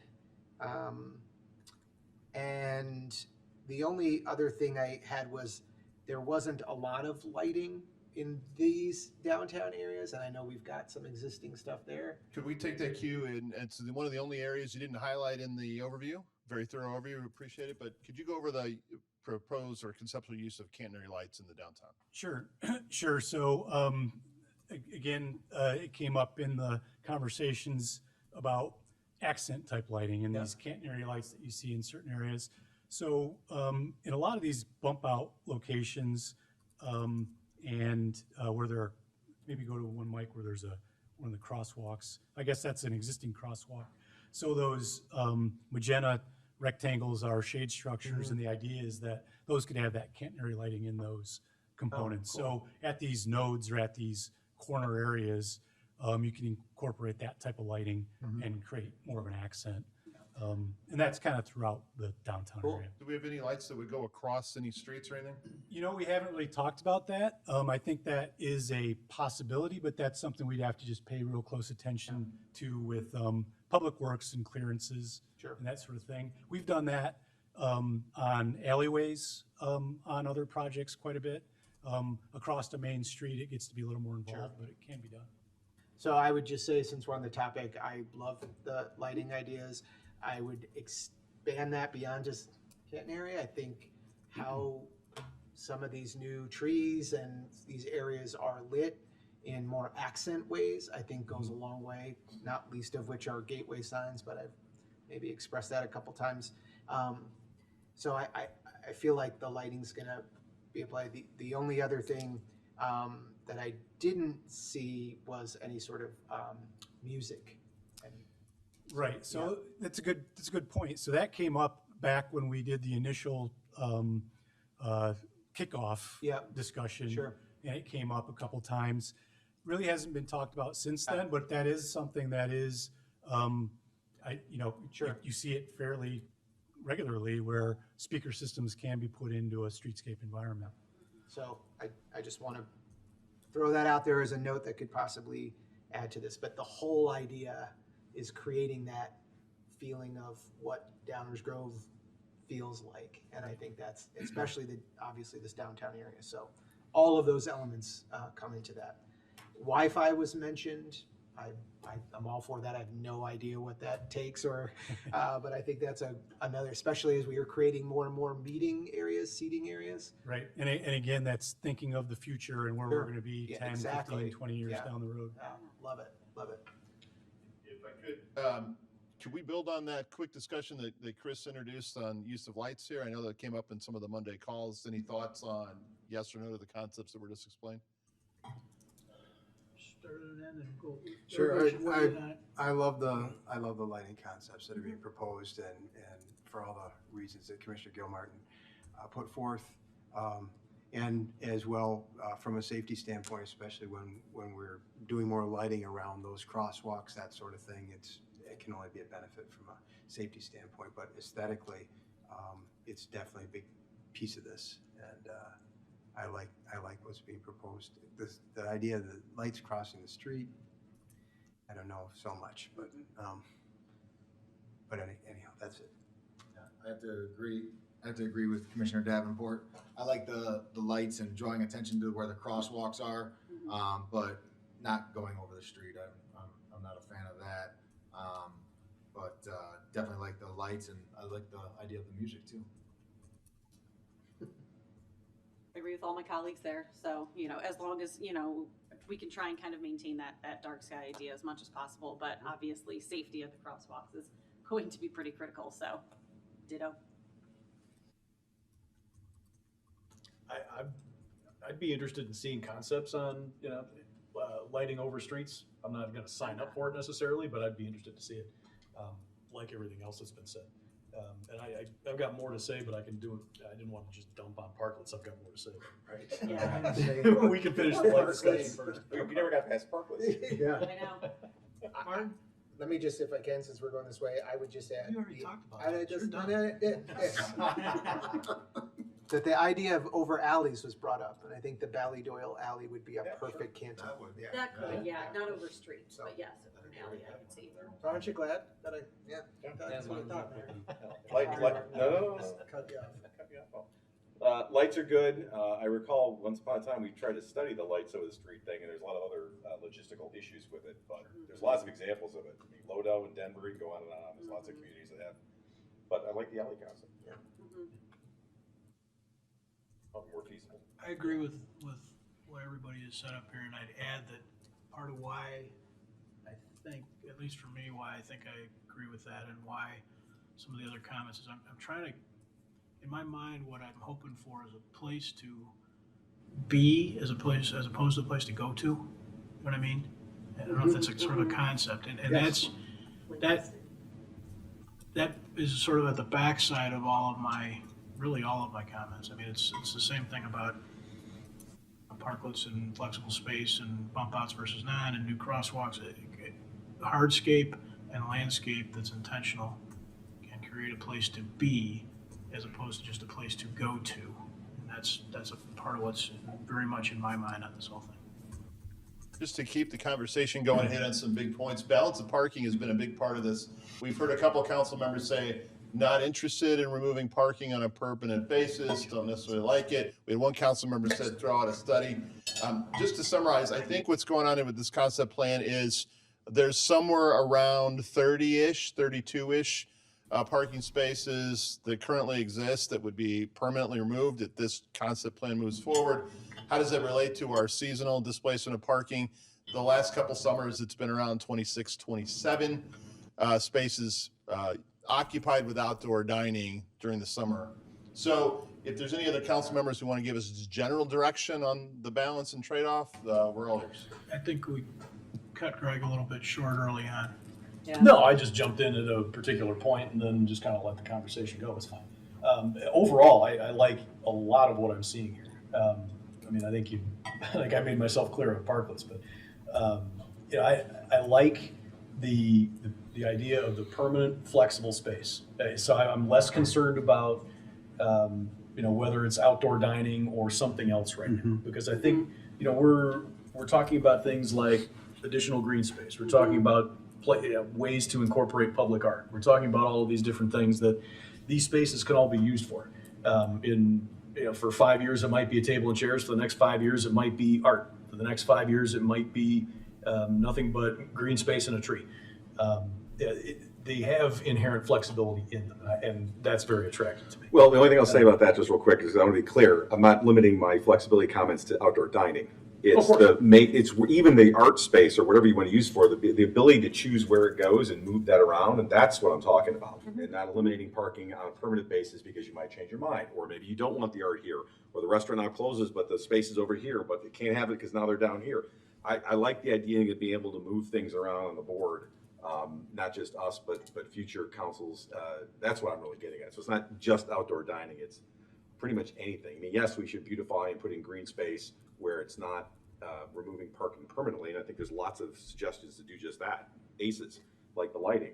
I'm just very interested in, to the extent we can, and maybe these obstacles are not overcomable, insurmountable, but I would like to maintain as much flexibility as possible so that as we decide, oh, we want art here, or we want this over there, or bike racks, or whatever. They're not just, it's got to be one thing that we have to change in that spot. I'm talking about not only changing what's in the spot, but changing the spots. Yeah, and that's where you lose. I'm not interested in changing the spots necessarily. I think we have to be more intentional with it than that. But I want the uses that are available for those spots to be flexible. I would like both. Flexibility squared. Understood. Some circles aren't meant to be square. In terms of the balance of the parking, we, on a seasonal basis, I think Dave, you said it's 26, 27 in that neighborhood. I'd prefer to keep it to that number, but I'm fine losing that number. If we're going to make these changes and have these improvements, there's going to be a trade-off, and I think this is it. I do like the idea of a parking study. It's been 5, almost 6 years. And whether it's a high priority action item that takes place, after I'm gone, or one that we can pull off faster, it's 6 one way, half dozen the other. But I do think there's merit to it. Now, all of that said, a parking study is not going to fix the problem of the perception that I can't park anywhere I want. That's not going away. It's been there for many, many years, and it's going to remain long after all of us are gone. So if the intent is to fix that, then I would forego the study and simply move forward. But if the intent is to truly determine the parking needs at various times and the demands therefore, then I think it makes perfect sense.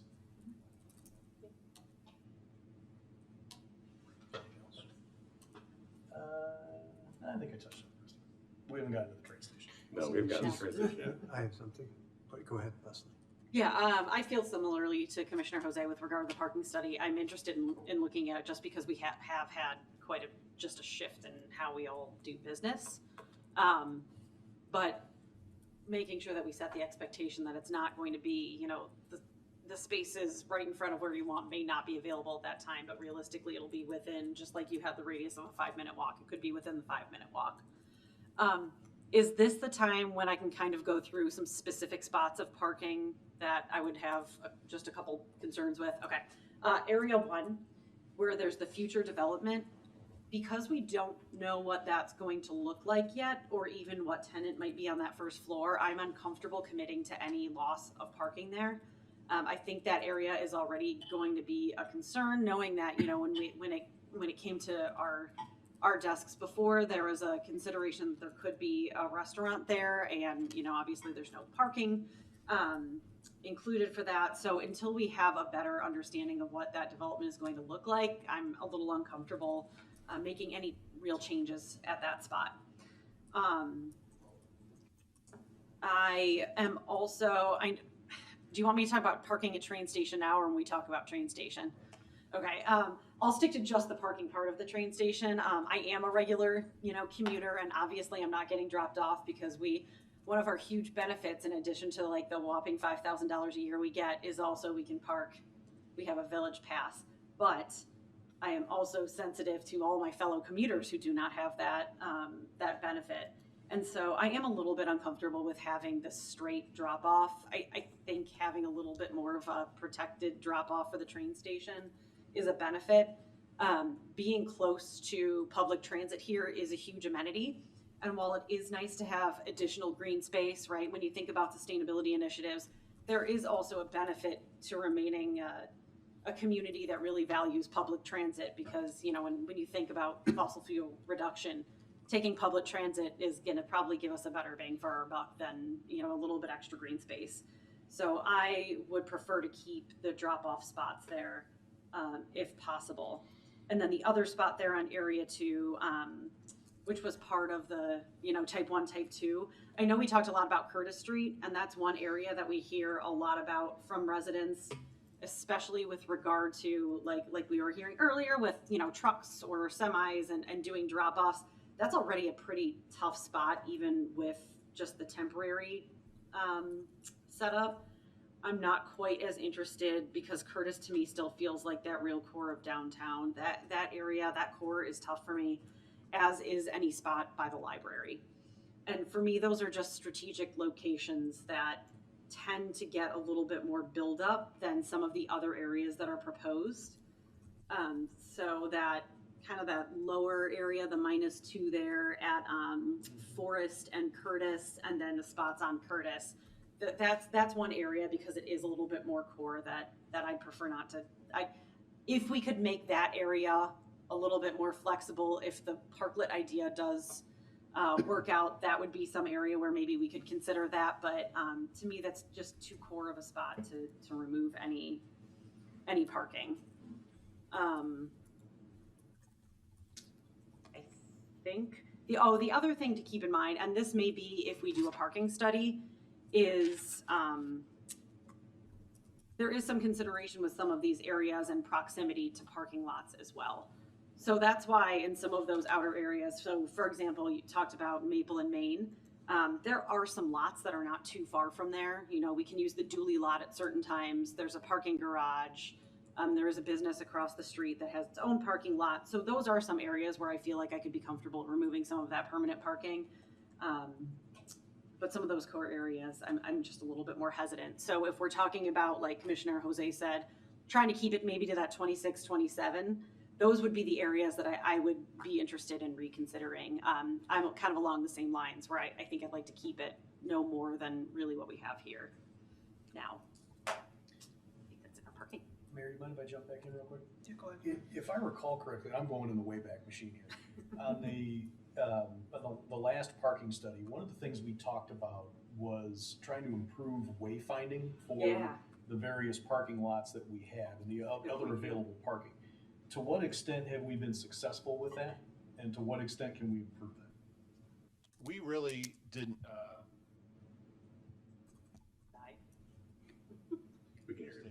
We were experiencing. there we got it. Sorry about that. We really hit the pause button on most of the implementation, if not all the implementation of the findings of the 2019 parking plan, which a big component was wayfinding. So I hope I got that right, Stan. Yeah, so I mean, we found there was a lot of confusion from drivers on which parking lots were available, what times of day. Because sometimes, you know, there's a sign for commuters, there's a sign for business folks and who work there, and then for the general public. So that was one of the key things, was wayfinding and trying to simplify signage so people knew that they could park here instead of thinking it was only for commuters and stuff.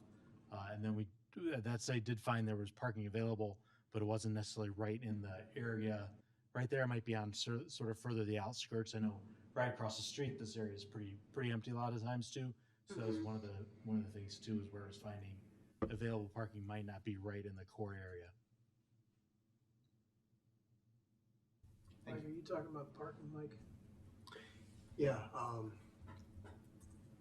I do have some, in the Area 2 area, particularly by the library, by Curtis. I mean, I share some of those concerns about maybe that -2 is a -1.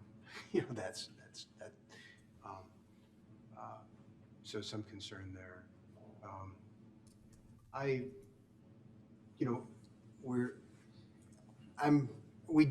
We have parking studies that show that we have, you know, we could use more, right? And we're obviously all very concerned about losing any. But I kind of wish I had, if I go back to my school board days, we always had a study that was done to kind of project enrollment going forward. Called it the Casarda study. And then we would base our planning on that. And I wish I had something like that for parking. Because I'm looking at, on one hand, we're talking about bike and ped, and we're talking about trying to increase pedestrian access and how people are moving towards these e-bikes and e-scooters, and certainly people can call Ubers and Lyfts and these things. And so, I think you talk about how things change. It's hard to future-proof anything. There was some conversation about that too in technology earlier this evening. Really hard to do that, right? To look too far down the road. So I think some of the parking concerns should be a little bit balanced with the idea that we are going to do more things to accommodate those alternative means of transportation. And so should I talk about the train station yet or no? Not yet. I won't then. Hold off. I got one more parking thing that's just some more thoughts on it. I have said before, and I still maintain, I don't think that the parking expectations of folks who say we need more parking are ever going to be met. And so therefore I'm kind of only marginally interested in trying. But I also want to talk a little bit about this delivery and loading and unloading. We have decided, going back to Lakota, so 35 years ago, to create a densely populated downtown. And it's not just restaurants. I mean, the post office runs semis. When I walk, I see about every 2 weeks a full 53 N&M truck unloading on Main Street for my toy store. I mean, and then you've got moving trucks, and you've got Amazon trucks, and you've got FedEx trucks. And it's probably not the thing that you want to say to people who are sitting there looking at the back of an unloading truck and are aggravated. But what did we think was going to happen?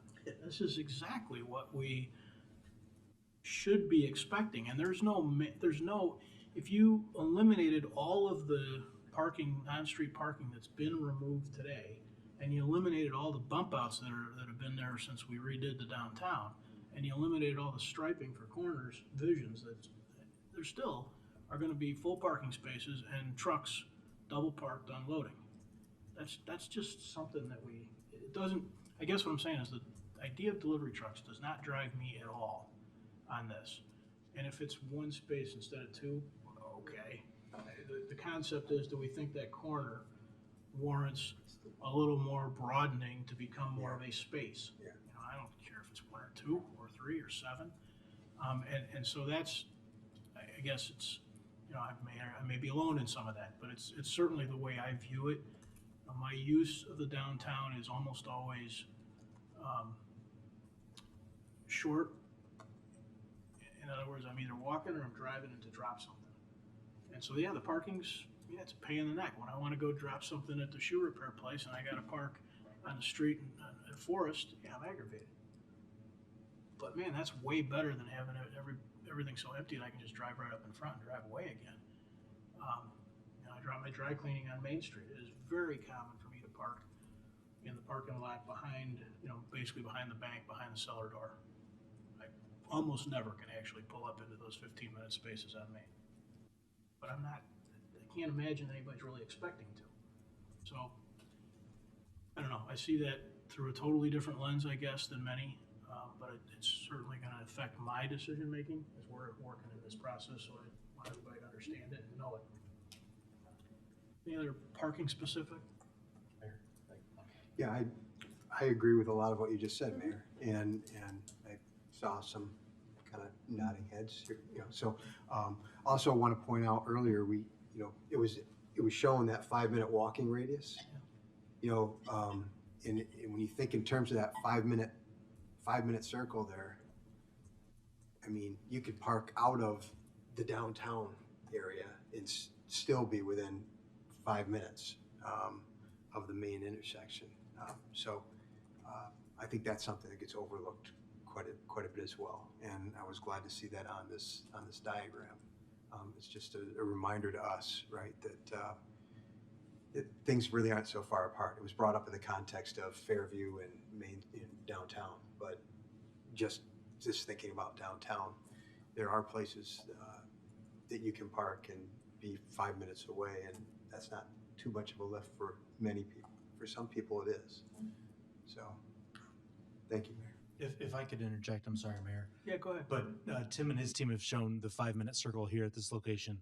House of Levine and some of their other comp plan documents showed the walk shed more based on, not just a circle, but actual properties and up streets and everything else like that. Mhm, mhm. So that does expand that as well, to Commissioner Davenport's point, is it does just extend even further than the circle, a little bit south, a little bit west and east as well.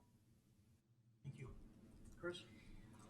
Yeah, Mike brought up something earlier about the barriers being ugly, and I think one of the questions I have is just if we create a permanent space that could be used for dining, would we also have to add a barrier outside of it? I need something. We've done that before with bollards or planters that have crash protection built into them, so it's not just a Jersey barrier, but something more attractive than that. Yeah, There's other ways I to do think it. it's okay. I think that is probably something we need to see, because I think I maybe had a little misperception of what that would, like right now, the barriers are in the parking spots. That made sense to me, and obviously I think, but I don't know, or could bump out, I don't know. Staff is on the exact same page as you, Commissioner, that we are thinking that if this plan includes permanent areas that could have outdoor dining within them, that the design of the permanent components would provide the safety in a way that is aesthetically pleasing. Do you guys have any thoughts on that? No, that's exactly right. And again, probably the most common way that we've seen it done is with crash-rated bollards, but it could be, we've seen them before as well, where it's not a concrete barrier, but it's a planter that has, just for simple terms of explanation, it's got like cables that are built into it that are crash-rated. So you can do things like that. And it comes down to, again, talking with staff, that's been part of the discussion. A lot of times it's a discussion about what level of protection is the community, or are you interested in providing based on the traffic speeds that you're expecting and everything else. It's really not a one size fits all, but in this situation, staff has mentioned that they wanted to make sure that. I guess this is anecdotal, but I certainly have eaten on the sidewalk with no barrier between me and a road. Again, it's, there's a lot of places where there's absolutely no protection or barriers. I think the issue is the issue really when you're projecting out beyond the curb. Yes. You're a little bit more at risk, which is, I was kind of pointing out if we have these sort of bump outs, it creates a pocket where this function can exist in a little bit safer environment than if it's just alongside a straight curb. Well, on some level, the on-street parking provides a bit of a barrier too. Certainly. And where you're bumping out, you don't necessarily have that. Yeah. But yeah, it's something that we'll have to see and learn more about. I mean, we've got it both ways right now. We got sitting behind K-rails, and then we got people sitting in front of Entourage. I mean, it's all over the map. Yeah, I think that's very, very important, because I think that will change how I should say, it would change how I might decide. Me too. That I want this permanent space. So that's probably a takeaway, guys. Need some more pictures of that kind of stuff. A better understanding of what those look like. And Sounds good. Yeah, or I think I probably have a picture of what would be there if we use barriers, because I've seen those planters and the bollards. Everyone said we would have to do some kind of protection, and I'm not sure, not looking to put anyone at risk, attorney, but on both sides, either watch out. I know. You think I don't know You're that? flanked, buddy. Yeah, okay, you get my point, I think. Yeah, that's interesting. All right, we probably should talk about the train stations a little more. I think we may not get to Fairview. We do have an executive session yet tonight.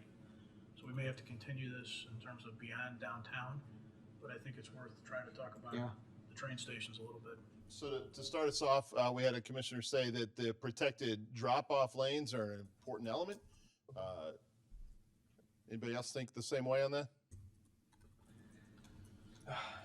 I'd like to see some, I don't need a full-blown study, but can you give me some numbers on how many people use this on a daily, weekly, monthly basis?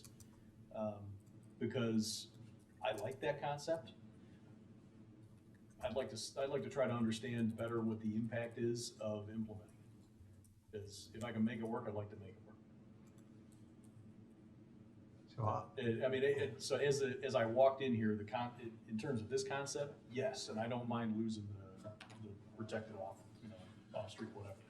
But I'd like to understand from an impact standpoint what I'm losing. Bart, you're jumping out of your skin. No. What do you got? So I'm gonna give you my comments on both sides of the tracks. How about that? So I hate to keep sounding like the Grinch here, but I on the south side, the south concept for the expanded downtown public space, which is and I'm glad a lot of these elements, even in this what's possible rendering, have been maintained, but I have less enthusiasm about doing radical change here because if we're going to beautify it, add green space, add trees, wonderful. I continue to be concerned about investing a lot of money into making this a plaza when it already is a plaza. We can make it a better looking plaza, but it already is a plaza. Or having it, and maybe this isn't the direction anymore, but having it act as a park or a pocket park, because I don't think it is. Plus, we already have one, and I know we don't own it, but there are pocket parks already in the downtown that people can enjoy. And I would rather see us collaborate with the park district for better use and more use of Fischel Park, which is already in our downtown. And I point that out because Westmont went through considerable investment to put a park in their downtown, and we already have one. And it's sort of like the person that builds the house on Randall Park where their yard butts up against the park. Take advantage of the park. Don't buy the park. So that's one reason. Number two, we just spent a lot of money creating a public plaza next door here. It's very nice. I can't wait to see it in the summertime. But I'm concerned that we just spent a lot of money creating a public plaza, which is very nice, on the south side of the tracks. We already have a plaza on the south side of the tracks. Beautifying it is fine. I'm not suggesting that we can't do things. And frankly, I think staff has been doing stuff around the train station up until now in terms of plantings and things like that. So there are certainly things we can do. I'm talking about a very major investment to create something that I don't think I'm all crazy about investing a ton of money in that when there are other things that we've invested in and there are other facilities and there are other amenities that already exist that I think either we can use better than we have in the past, either directly or through collaboration, or I would rather invest that money in creating some new things that we don't have, like what we've been talking about up until now. So I'm going to sound a little bit different when I go to the north side of the tracks. And the reason for the north side of the tracks is for 2 decades now, we have been getting criticized, perhaps fairly so, about spending too much time south of the tracks in terms of the downtown and not doing enough north of the tracks. Yes, there's been some development that's there or that's coming there, but not much. Not much. So I kind of think about this differently because it's an opportunity to invest north of the tracks in some beautification that, I mean, you don't have it there to speak of. But you do have it south of the tracks, you don't have it north of the tracks. So I'm more open to doing something different on the north side. And I realize you got drop-offs in the north and the south, and I've done both. I commuted from the north, I commuted from the south. So I have firsthand experience with both. So I would still want to figure out how can we try to maintain the opportunity to still drop off there. But you've got a different layout there than you do on the south side.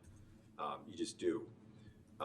So I think that there's opportunities to address that and yet still do some significant, creating some new gathering space north of the tracks that doesn't currently exist. And as much as everyone likes to say it's not a big deal, the tracks do matter to people. And there are a lot of people who will not cross the tracks if they can avoid it. and they stay on their side when they have to. So I think this is an opportunity for maybe this council to make some amenity investments north of the tracks that might arguably be overdue. So I have a little bit of a different opinion on the north side. I'm more open-minded on the north side than I am on the south side. And that's just general concept thoughts.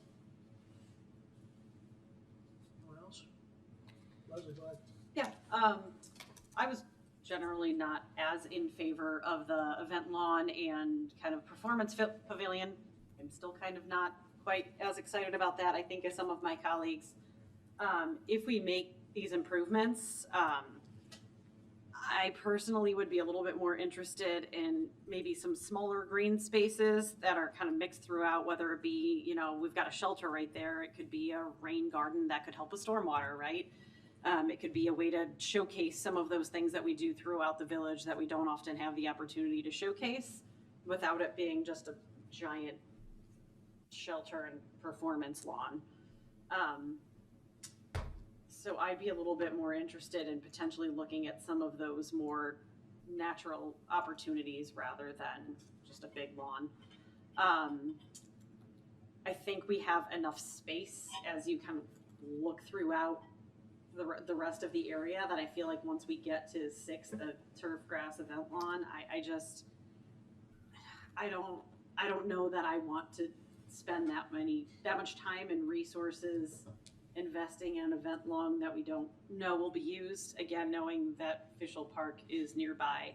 So my preference would be to spruce it up with more native rain gardens, those types of opportunities, and not so much as just wide open spaces. Those are my general thoughts, but open to discussion.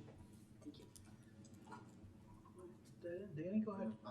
I feel similarly to Commissioner Jose on this. I like the way this looks in general. I certainly understand and I agree with Martin that the investment in the north side of the tracks might be a little more important. However, the south side, I think, is the center and what most people see when they come to the village. Yeah. And I feel like that green space, that event space, you know, I don't know all the reasons how it'll be used, but Yeah. I think people will find a way to use it and people will enjoy it.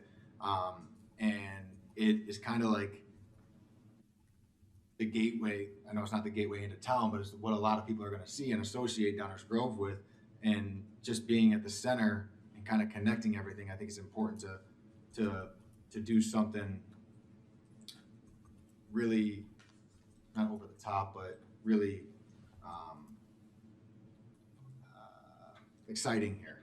And I don't know how it relates to how the drop-off lanes will work, but I'm certainly interested in exploring that and seeing how that'll all work out, and if it's sufficient. I like what we have here, and I like the way the mayor put it. I think this he really captures what I was going on, what I had in my head, which is this is a place to be, not just to go. And you know, I could see people, you know, grabbing a book, reading over here, or getting frozen yogurt or whatever, and actually hanging out here. So I like this, and yeah, just interested to see how the train situation works out, the parking. Mike, go ahead. So I'll just start off by saying form should follow function. So you were thinking what I was thinking, and so hopefully you haven't lost faith in me, Janet. Fundamentally, you know, it's like the purpose of a roof, right? People like to make an aesthetic thing, but bottom line, it's got to keep the rain out. And so one of the paramount considerations in this design has to have something to do with drop off. It really does. So to me, this kind of pushes it into, you know, trust me, we'll we've done this before and we'll work something out. We just don't know for sure what we're doing yet. That doesn't work for me. At the previous time we talked about this, I had suggested the potential of possibly even extending Mokel Drive north. And so just wondering, did you think about that at all? And why isn't that something for us to consider? Yeah, we've thought about a lot of different ideas and just working with staff, this is what we decided to bring forward. Okay. But there's lots of different ways this could be configured. All right, so my thought previous was that, hey, you could extend Mokel Drive north and connect to that parking lot that exists there in order to create a situation where you could have some limited drop off. Aesthetically, I see what you're trying to do here. I mean, for one thing, our plaza and our drop off right now don't really have a whole lot to do with the architecture of the building, this historic landmark that's our train station here, right? And what's being proposed creates some relationship to it, right? There's a central plaza leading up to that main entrance, right? And it's symmetrically flanked by some plantings and things, and so in general, this starts to have something to do with the train station. So I appreciate that sort of thoughtfulness in this, that responsiveness. So I love that about this, but we've got to solve this drop-off situation better than I think what's being shown here, and so that's my comments on that. On the north side, boy, I couldn't agree with you more, Commissioner Tully. This makes a lot of sense for us to do something, pay a little bit more attention to what's happening on the other side of the tracks, and whether you're going east or west, you're getting dropped. You've got half the town on this side, half the town on that side, and you're using the drop off at whichever side of the tracks works best for you. So it doesn't make sense that we would make things easier, better, for one side versus the other. Also, I wanted to mention with regard to the drop off, we need to be thoughtful of our our disabled residents and those sorts of folks that need to get a little closer, right? And so thinking about that too, and as far as the south side goes, I wanted to throw that in as well. So those are my kind of overarching comments on what we're seeing here so far. Okay, Chris? Thank you, Mayor. Just a couple of things. So I like both sides of this equally. I think the execution on this was pretty much in line with what I was hoping to see. I think on the south side, it does feel like since we're keeping the clock, we're keeping the fountain, the change is going to be dramatic, but I don't know that it's as heavy a lift as maybe we think it would be. The lawn is only 2.5 car lengths long, so I don't view that as a big area. And a performance shelter, okay, I understand how we've sort of got Fishel Park.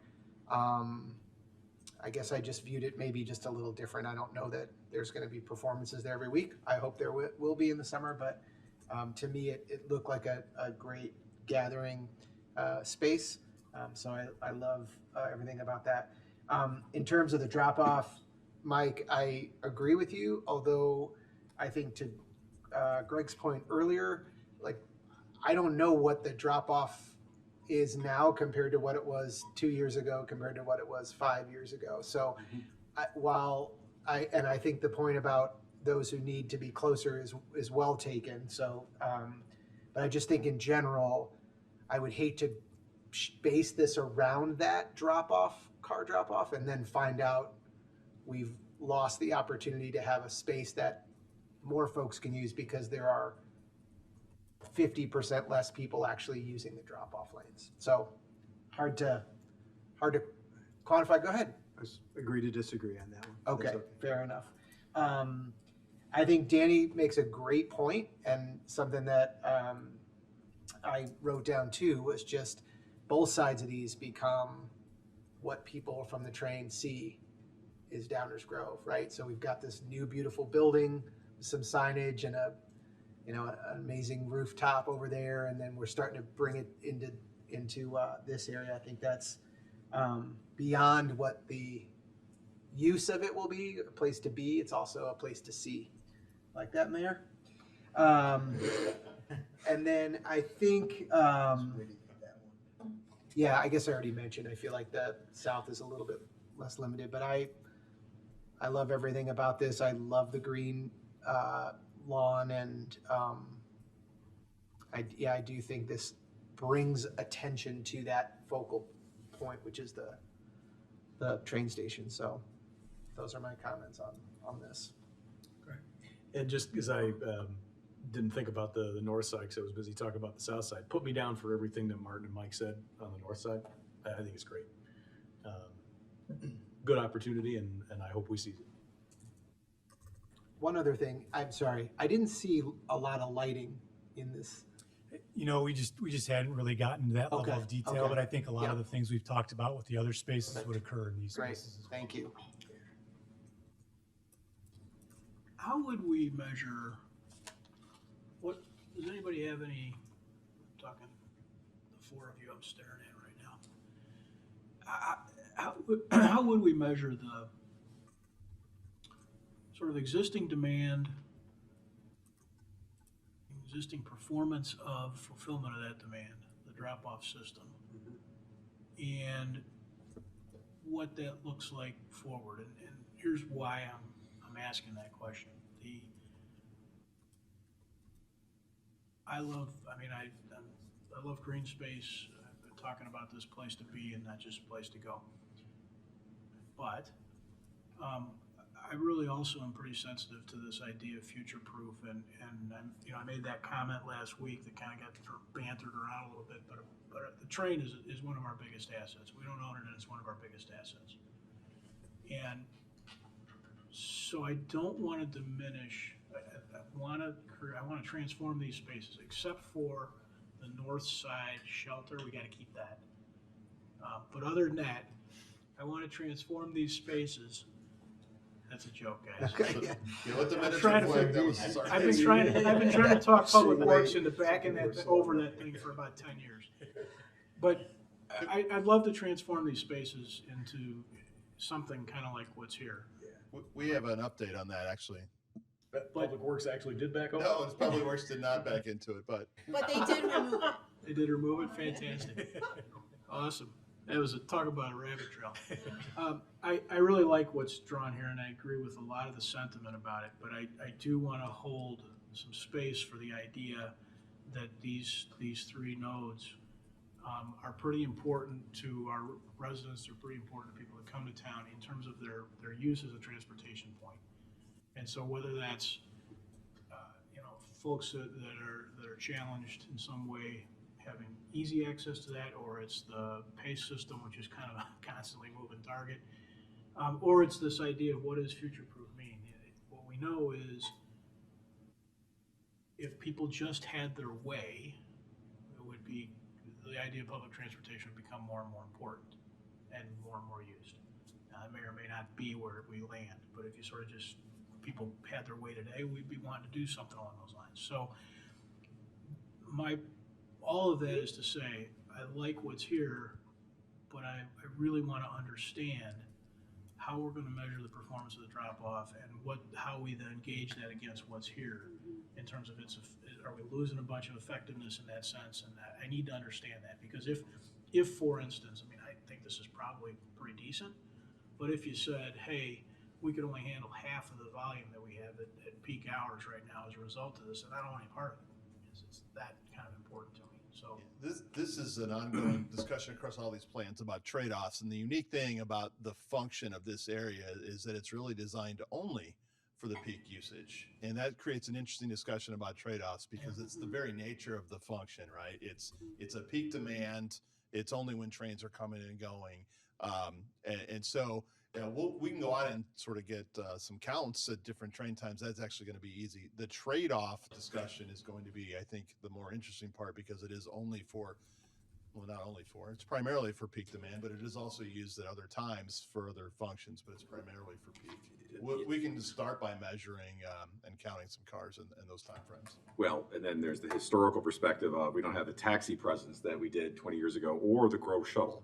That used to be a big reason why that was there.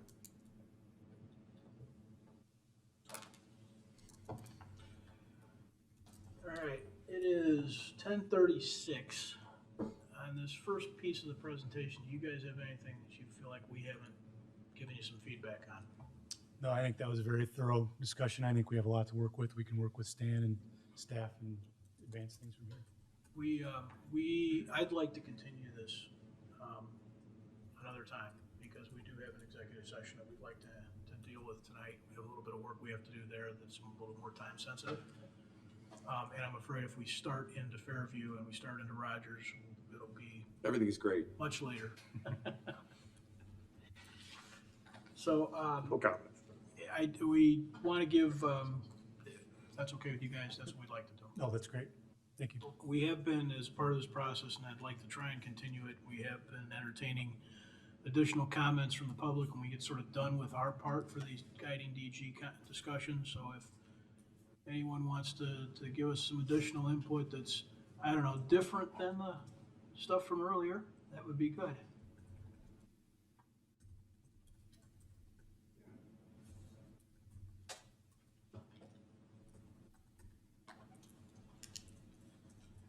Evening, Scott Richards.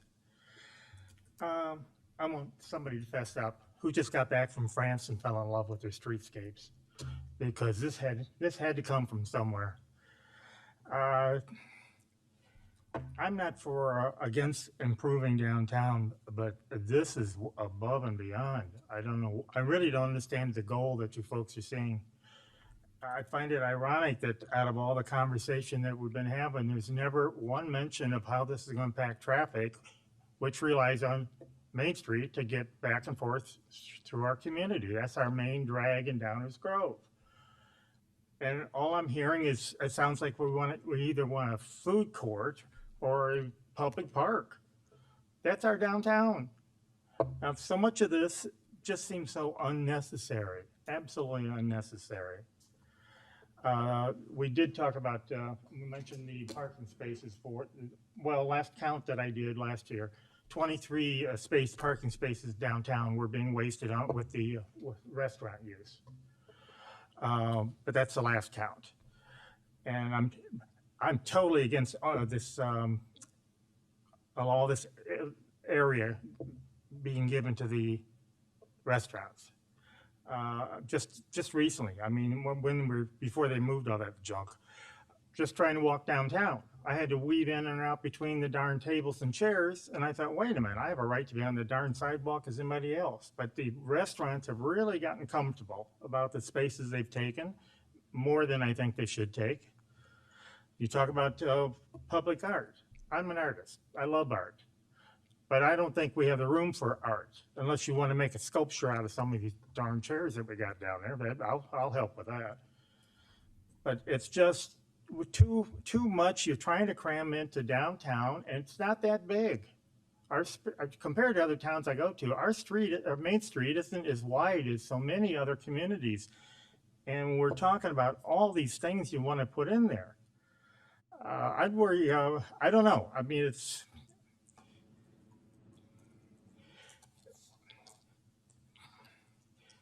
Mayor, you mentioned densely populated downtown. That's what we all wanted.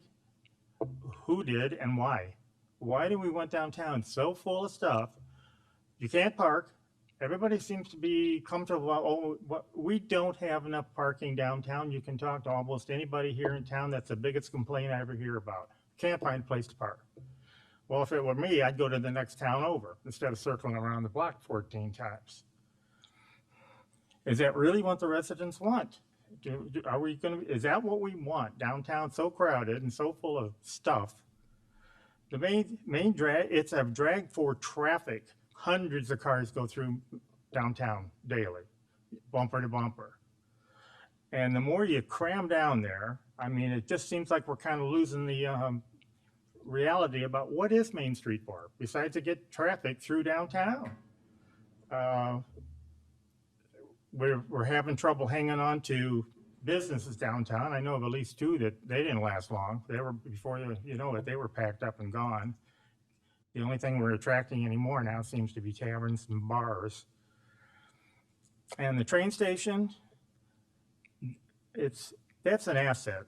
So I'm hoping, you said it's protected. Hopefully, let's not mess with something we've got. We're losing a lot of the charm that people, cite for a reason to come into downtown, to move here. So it's like, capitalize on that. Yeah, if you can improve the property around it and park-like setting for that, it's a beautiful building.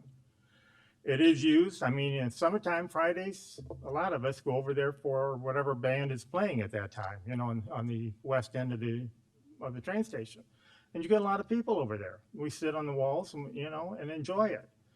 And as far as the conversation about the clock and the fountain, again, that's one of the few things we still have around here that people, is part of the charm, which we're losing. And if you can afford all of that, then you could afford to take care of the clock and the darn fountain and improve it and maintain it.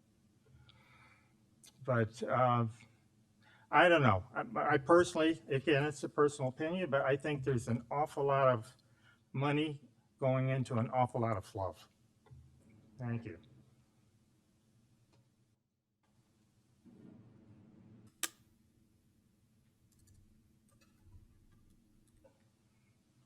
Yeah, my head is spinning. I have a visceral reaction to this. It makes me sick. I'd like to know the pace of the person that's walking 5 minutes in this circle, because I can't make it that way in 5 minutes. The idea that there's adequate parking in this town is absurd. And the fact, and wayfinding to find a space at the end of the parking lot in the Burlington lot, to take a kid to the library, to roll a stroller, go to whatever, it's absurd. People do not, why are we not entitled to adequate, convenient parking? The trade-offs, to me, are not worth it. I like the flowers, I like the improvements, but to have a vibrant downtown, you need people there. And it's not just a place to be, it's a place to come. And I have a right, just like all of you, to come downtown and use the amenities and use the train station and be able to do that. And I drive. I am not going to walk. The train station is just, don't take parking counts, block them off. You've got barricades now, block off those turnarounds and see what people say. What's it going to happen in the winter? Where's the snow going to go?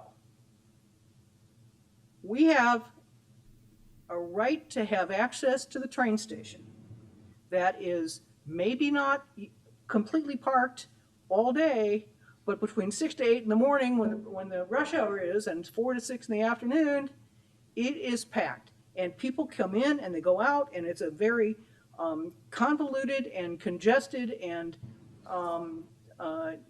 difficult situation.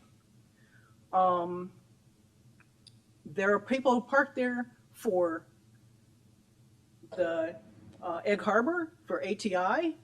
So your little drop-off areas will be parked, and people won't be able to, it will create chaos. And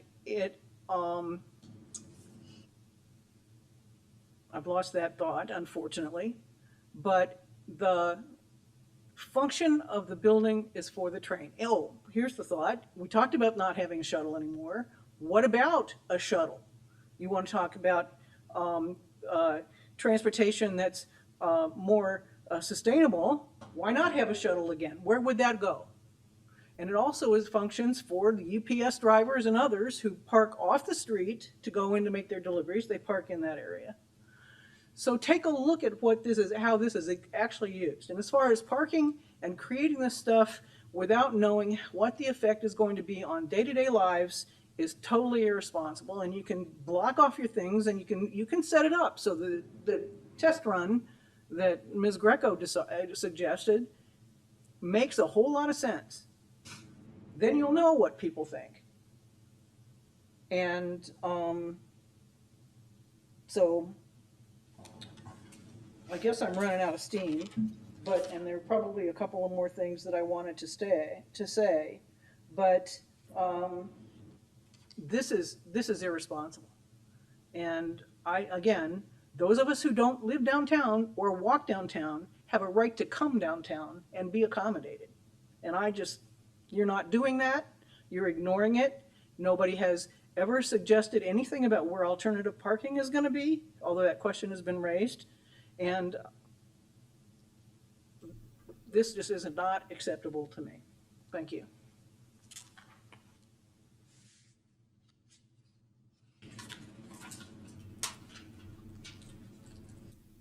Hi, Clorinda Greco. I disagree. Winter, summertime is easier for people to walk around and get around. But in winter, when it's icy, when there's snow, when it rains, people don't want to walk far to go to pick up flowers or to get their hair done or to go to the library or to go to Anderson bookstores. They don't want to. And I find it very entertaining that someone who lives right here in town would be driving to bring their shoes in or to do their laundry when they're less than 5 minutes away to walk to that. And they're saying, well, I just have to walk a couple blocks there. Why aren't you walking from your home? Why are you bringing a car into a space that somebody could be taking? I don't understand, and I said it at the very beginning when I first started coming to the meeting. Gatto's has their tables on the sidewalk, okay? I understand, that might upset some people. But they have the cars protecting them if they do get hit. And I said that before. I don't understand why you're going to allow these restaurants to get additional square footage, and it would just make common sense that if their floor got ruined inside their restaurant, they're responsible to pay for it. So they should be responsible for paying for whether it's the cement or it's one of these parklets or whatever you want to call it. They should be responsible for paying for it. And you said something, and I heard at one of the meetings, someone said that when the lady bought that little house next to 902, whatever that building is going to be turned into, condos, that they should have known what they bought into. And as a commercial business owner and someone that was right next to the library parking lot, I knew what I had when I was there. I had the library parking, I had library parking, I had street parking in front of my business. I was between Pete's Coffee, then it was Caribou's, and I had the train station over there, all overflow parking. When I bought the building that I'm in now, I knew I had the parking garage. So now you're talking about taking parking spaces away from businesses that are on Main Street or on Curtis or on Burlington to accommodate these little outdoor dining areas or statues or whatever. They knew what they were paying for when they bought it. There was parking on Main Street in front of their businesses. There was adequate parking. Now you're going to take it away? Well, what are they paying for? And why should the floor shop have seating for a restaurant in front of it? Is that correct? I mean, even if you're not a commercial property owner, when you're renting that space, you're paying premium for being on Main Street. You're paying premium for being by the parking garage. That's what you're paying your rent. You're paying premium for that. Now you're going to take that away from people. And yes, I'm over there, and we already have an issue with all but one parking spot being taken on the first floor of the parking garage. Those permits were all given away, okay? When you permanently take away that, and then we have snow parking that's gonna be taken away when it starts snowing, and they're all coming to the parking garage. My clients have to park on the top floor now as is and pay for all-day parking, which is ludicrous to come in for a half hour, 45-minute, 2-hour appointment. I think it's ludicrous. But where are all these people gonna be parking their car in the winter when snow gets piled up because we have nowhere to put it? Whether you get the temporary, those people, that should be marked, that should be their responsibility. They should have to maintain it.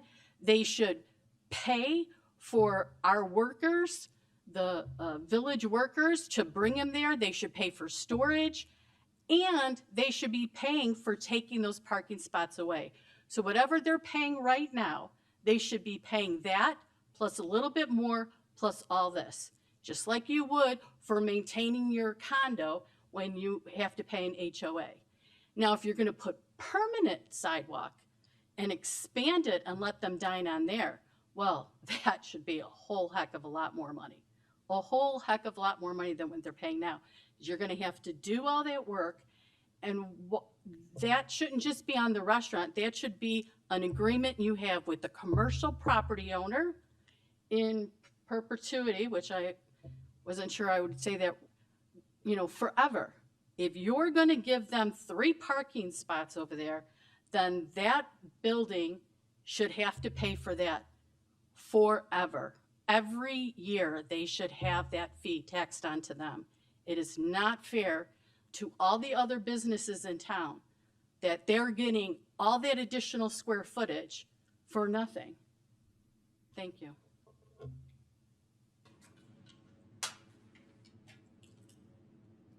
That looks like all our visitors tonight.